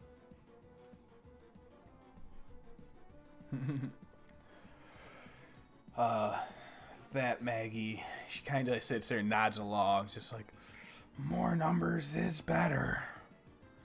But then Galsteriad quips up, that also makes us a bigger target for anything on the road. And besides, and his eyes kind of narrow, and Aljin, are you wearing the same form that you were wearing during the day of... Seeing we're getting close to them, the hood would be up with the mask would be on. Oh, so you're still doing full mask on and stuff, but like they saw you at the end when your mask was off. Yeah. With but then he looks at you. I will say actually, Gasser, he looks at you and he's just like, I seem to remember you casting a spell to change your appearance before plunging into the depths. And then it's like, yeah, it's like I was like, I saw it too, and then. I mean, who are you really? We don't know anything about you. I don't know much about you either, but it seems like Moonweavers pulled us together for a reason. I mean, I'll put the hood down and pull the hood down and pull the mask down. I'm like, all right. I'm Finian Wave Rider, and these are my traveling companions. You got Ludo here and Morgen's the old one. And then I think you know the Satyr over there, and he purposely does not say his name to see what he would prefer. Knowing we're both about the same boat here. But we were both down there for a reason. We both got to that point, and I think it was an equal opportunity to get to this thing. You guys just got before us because there was a shark down there that wanted to eat us. And then you try to steal crap from us. So, I'm sorry, but we don't know much about you either. But at this point, we have a ally on both of our sides that I do know.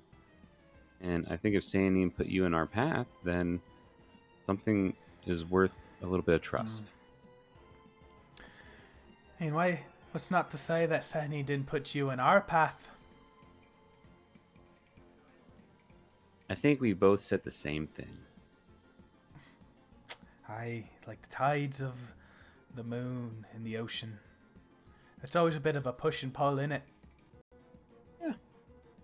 Seems to be the way of things, keeps everything in balance. Before an adventuring party leaves at 9 a.m. and going at around 10 miles per hour, and then a second party leaves around 12 p.m. going around 15 miles per hour, how long does it take the second party to overtake the first party? What's a PM? It would take... And then you see Maggie, she pulls out a little piece of paper. Whatever the answer is, she gets it. It's about an hour and 15 minutes? Someone check my math. Close enough. Ludo chimes in. Together, we would be a greater force. We're both groups heading to the same destination. Let us join forces and form an alliance. Oh. Yeah, well, you guys got any more horses? Irvin says. We do not, but we could probably share. Also, I'm curious, you mentioned something about a crimson, crimson yet? Yeah, it was a crimson light, Dermot the Goblin says. Goblin says. And then he looks up, he's like, it was almost... It reminded me of when the moon flared, when we surfaced from the water, and he, just, looks like he hasn't really thought about that before yet.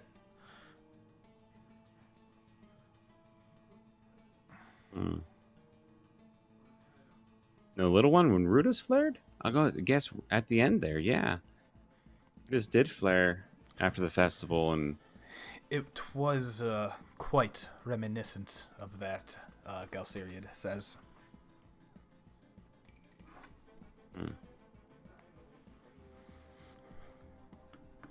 Seems to be some significance there. I'm sure we'll find out eventually.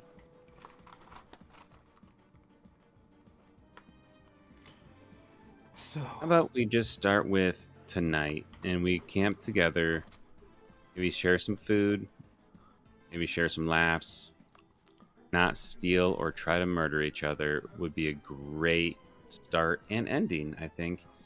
And then see how the next day goes until maybe we get... Huh?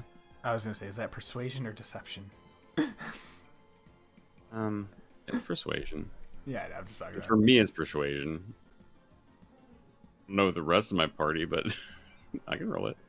Saeryn with that history check. Yeah, you guys, that name does not sound familiar to anybody. Hey, Aljin, that roll is actually a 17. So you get a 24 on it. Yeah. Thank you. 24. I love portents. Yeah, that is great. That is great. I played it in a PvP Swallows game once, and it was fun to do. Yeah, so you see they all kind of ease as you're traveling on the road, and the sun's starting to... actually, it's still a pretty fresh day, so you guys have a whole day of travel ahead of you. At least travel together today, maybe have a night, and then just get to... Is it the City of Beasts? It's still, and then Galsariad pulls out a map. It is still a few days' travel until we get to the Emerald Loop, where it splits. The road splits east towards. Did you say Bazozan? that's just where we thought you were going. Sword is following you. Yeah, why would knew- why would you think we're going to Bazazan? I don't know. We're heading east. Mm-hmm. So we figured the biggest city was that. We didn't. I guess none of us thought maybe you were heading south too. Where are you heading? And you see they all like kind of feel like a little uneasy about that look. It's like, well, we are heading to Bazazan. What brings you that way? They said it was some division. He said he prayed to the Changebringer in the heart of a temple of evil. And We got a clue from a dog. Oh yeah, that is why we're heading that way. dog? Dog did tell us to go. Zoinks! That's pretty cool, man. I think he was a wolf, maybe. Oh, did you feed him a snack? I bet he wanted a snack. Maybe. He My experience, disappeared. everyone wants snacks. I'm getting pretty hungry. Anybody want to stop for lunch? We just broke camp 2 hours ago, Evan. Yeah, I know. Just, second breakfast and all.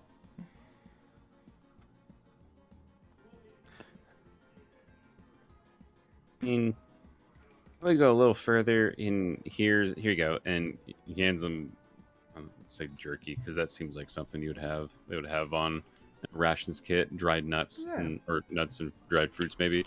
Hands him like something to easy to walk with, and here you go, try some of this maybe, and until we find a place for lunch. How's that sound? Mm-hmm. Okay, I could do that. That sounds good. And then he just kind of starts stuffing his face. And yeah, like he's just like this like shaggy haired, youth, like got like just the most patchiest, wants to grow facial hair so bad, but it's just not happening. And he's got that like just like bits of like leather and pelts and like furs and mismatched armor of like that like nomadic tribe. But as you're like up close and looking at him now, like you also see stuff you didn't like quite notice before, and it was like he's got like around his belt like these sets of like pouches and tools like calipers and like a little like wrench and a hammer that's set inside, and then on like around his wrist you see like he begins to like a small metal bracelet around his wrist.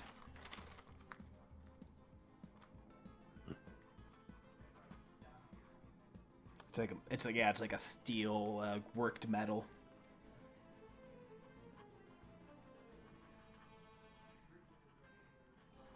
But yeah, you guys pretty much start making your way, heading out throughout into Xhorhasian Wastelands together. Hey, Irvin, Yeah. do you know a Kirchali? Kirchali? Charlie. Nope. Never heard of him. Why?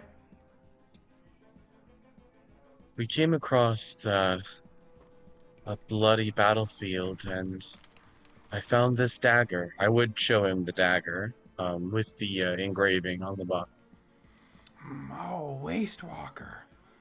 Oh man, they must yeah, there's various bands and tribes. We're all like loosely connected, but and he kind of like rubs his hand along like the back of his neck real fast and like shuffles. He's just like, I haven't really talked with anyone in that in a while. I was just curious. Thank you. I mean, it's a pretty cool dagger. Are you gonna keep it? I was planning on using it for a while. I mean, there's like no chance you're gonna find the owner of that. I mean, if you said you looted it. Yeah, I took it off the body. I'm pretty sure the owner's dead. Sounds like a free dagger to me, man. Sure is.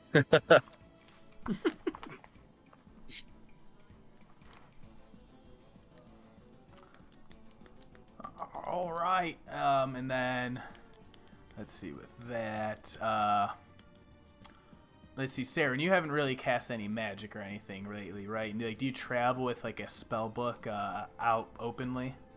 No, the spell book stays in my pack unless I need to access it. Like probably everyone else has seen it, but also like my component pouch is not something that I would make obvious either.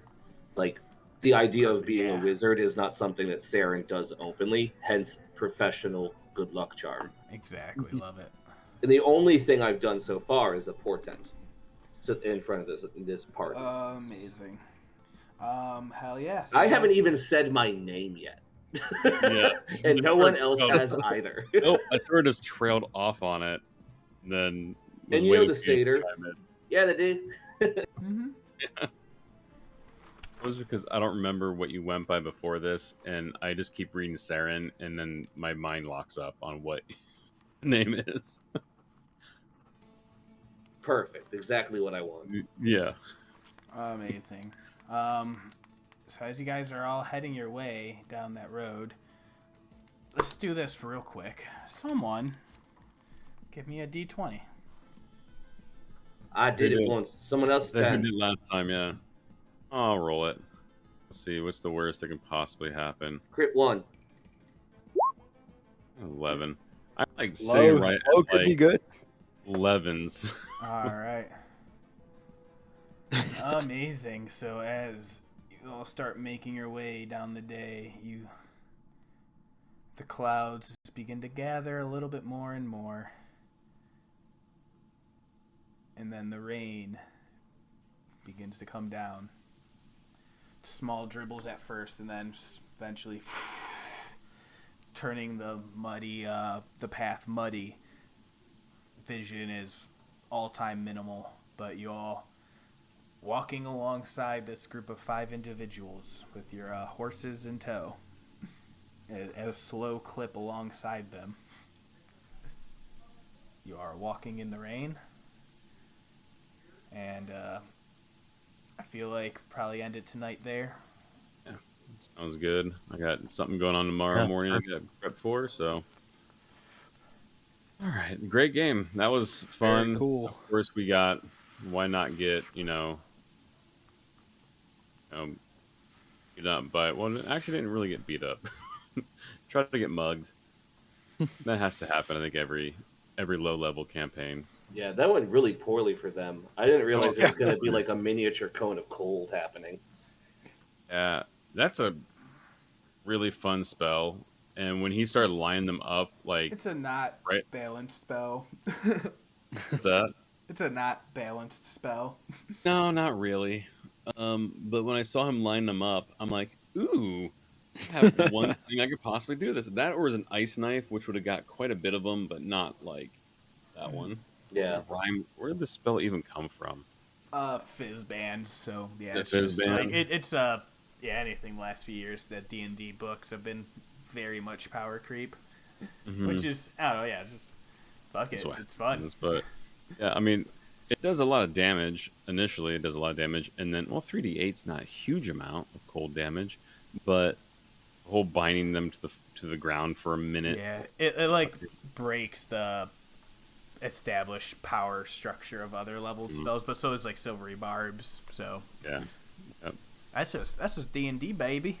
And then it made him run. I was wondering if that was going to happen. If I didn't think I was going to take any of them down. I just wanted to stop them from getting closer. And you're like, oh, that